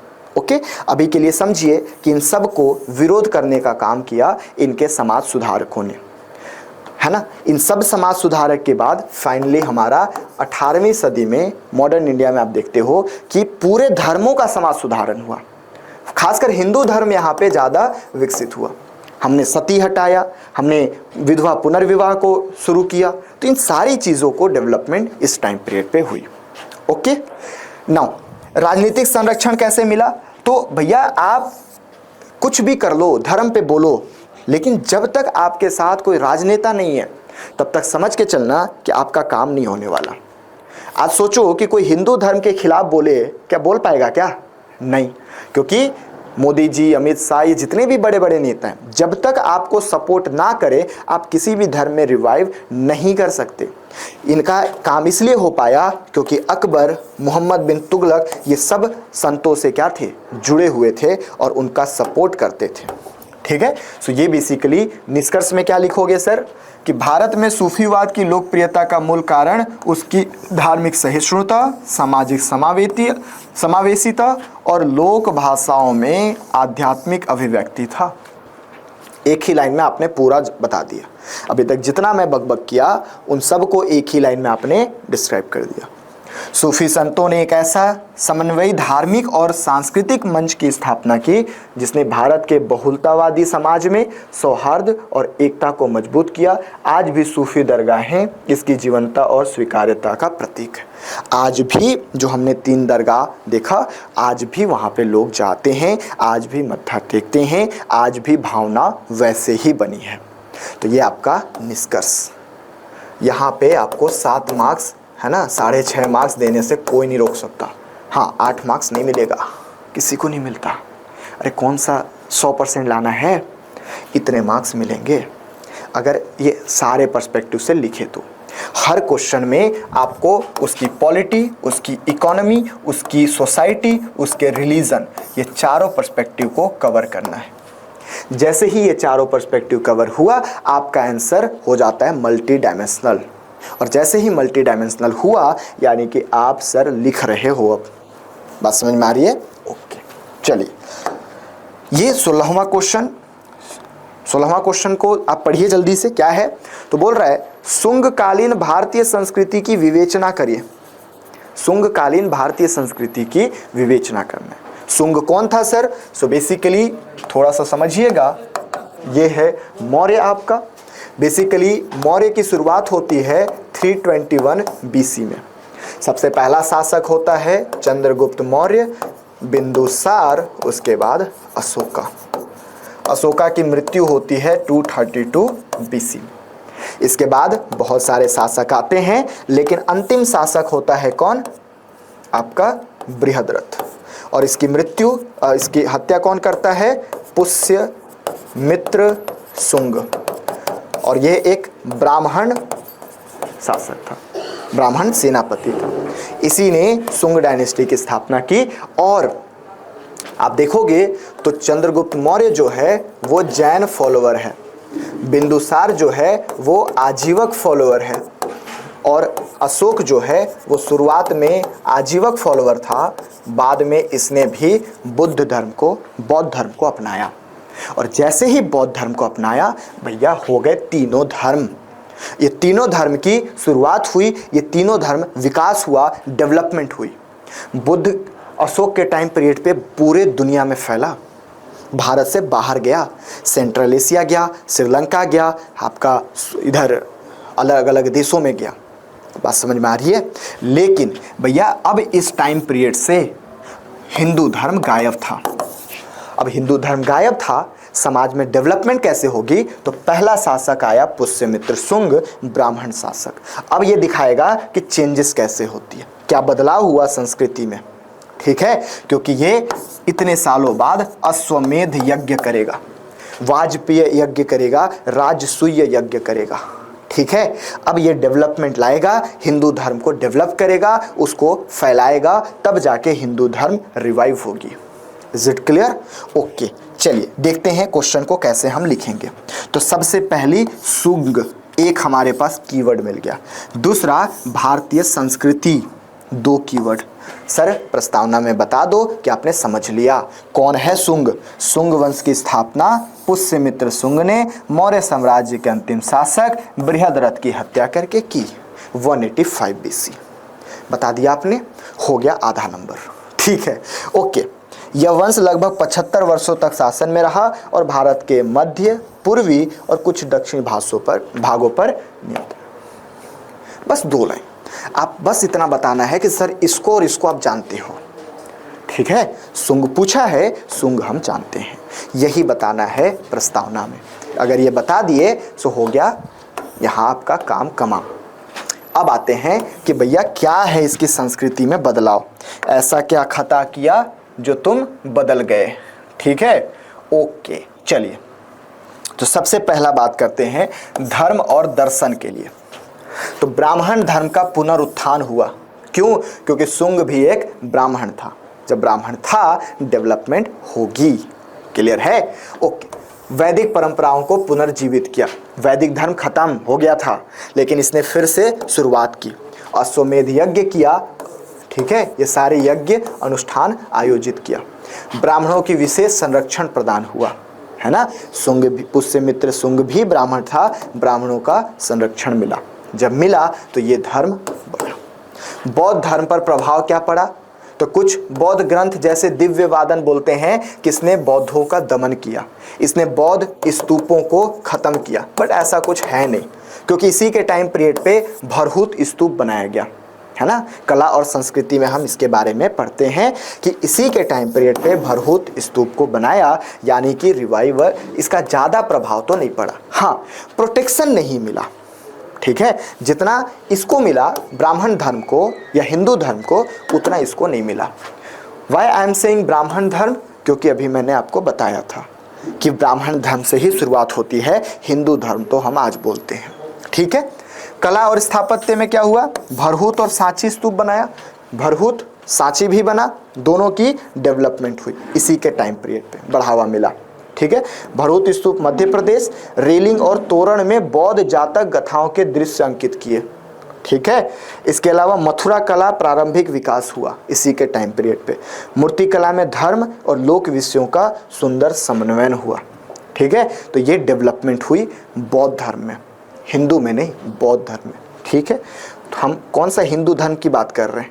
हमारा क्वेश्चन क्या पूछा है? भारतीय संस्कृति।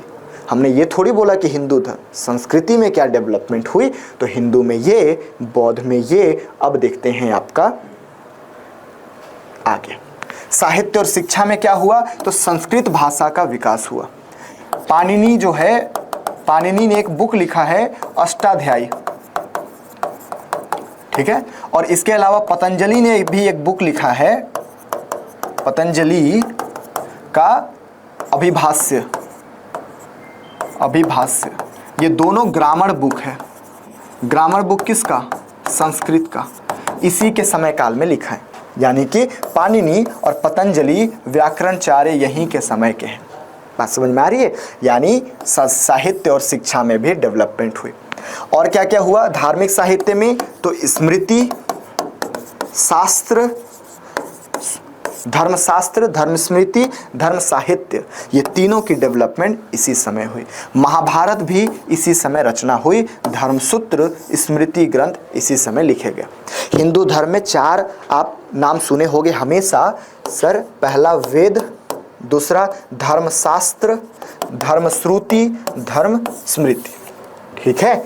ये आपके महत्वपूर्ण साहित्य। ओके, सामाजिक में वर्ण व्यवस्था का पुनर्गठन। वर्ण व्यवस्था अब यहाँ पे बहुत ज़्यादा कठोर हो गया, ठीक है। तो ये हमारे लिए कमजोरी है, थोड़ा सा हमारा नुकसान हुआ है वर्ण व्यवस्था आगे। स्त्री की स्थिति, महिलाओं की सहभागिता सीमित ही रही, परंतु कला में उनकी भूमिका व्यापक रही। जैसे मूर्तियों में विभिन्न भूमिकाओं में स्त्रियां अंकित है, यानी थोड़ी कमजोर तो हुई है लेकिन अभी भी है, कला और संस्कृति में अभी भी रोल निभा रहे हैं, ठीक है। लोक संस्कृति और सांस्कृतिक अभिव्यक्तियां, संगीत, नृत्य, शिल्प की परंपराएं विकसित हुई। तो यानी कि ये सोसाइटी में डेवलपमेंट आपको देखने को मिलता है। Is it clear? ग्रामीण जीवन, पशुपालन और कृषि आधारित उत्सवों का चित्रण कला में भी देखने को हमें मिलता है। तो ये सारा आपका जो क्वेश्चन है वो कला और संस्कृति। निष्कर्ष क्या लिखेंगे सर? शुंग काल एक ऐसा संक्रमण काल था जिसमें मौर्यकालीन भव्यता के पश्चात भारतीय संस्कृति ने स्थानीय स्वरूपों और पारंपरिक मूल्यों के साथ नया आकार ग्रहण किया। एक ही लाइन में पूरा आपने समरी बता दिया कि आप क्या बताए हो ऊपर। एग्जामिनर को इसको पढ़ के समझ में आ जाएगा कि आप क्या क्या बातें किए होंगे। बात समझ में आ रही है? ओके। धर्म, कला, साहित्य, समाज में विविधतापूर्ण विकास इसी समय में हुआ। विशेषतः कुषाण और गुप्त काल की सांस्कृतिक नींव रखी। अब देखोगे कि कुषाण काल में बहुत डेवलपमेंट हुआ है कला और संस्कृति में। गुप्ता पीरियड में हम मूर्ति कला शुरुआत करते हैं, मंदिर कला, मंदिर वास्तुकला यहीं से शुरू हुई। कुषाण में मूर्ति कला शुरुआत होती है और बहुत ज़्यादा लेवल पे होती है, यहीं से शुरुआत, यानी इसने नींव रखा डेवलपमेंट की। बात समझ में आ रही है? तो ये आपका हम शुरू किए प्रस्तावना के साथ, ठीक है। ये आपका प्रस्तावना, ये आपने बॉडी लिखा, यानी कि जो जो इसमें चाहिए था, और फाइनली आपने कंक्लूड कर दिया कंक्लूजन के साथ। Is it clear? नाउ अब बारी आती है 15 मार्क्स के क्वेश्चन की। ये 15 मार्क्स का क्वेश्चन अब आपको दिलाएगा ठीक है, 175 वर्ड में इसको लिखने हैं। सेम वही प्रस्तावना, बॉडी, कंक्लूजन, निष्कर्ष, ठीक है, इसी में हम बांटेंगे। क्वेश्चन क्या है, समुद्रगुप्त की विजयों का वर्णन करें, उसे भारतीय नेपोलियन क्यों कहा जाता है? दो डाउट, दो की पॉइंट क्या है, एक समुद्रगुप्त और दूसरा भारत का नेपोलियन यानी नेपोलियन। आपको समझ में आया कि नहीं, ये हम इसमें समझेंगे। कैसे समझिए, समुद्रगुप्त वंश का दूसरा और सबसे प्रतिभाशाली शासक था। कब कब? 335 से लेके 375 तक। बात समझ में आ रही है? यानी समुद्रगुप्त के बारे में आपने एक लाइन बता दिया, ठीक है। इसके अलावा उसकी विजय यात्रा इतनी व्यापक और सफल रही कि अंग्रेज इतिहासकार वी.ए. स्मिथ, आपको यह भी बताना है कि किसने बोला भारतीय नेपोलियन।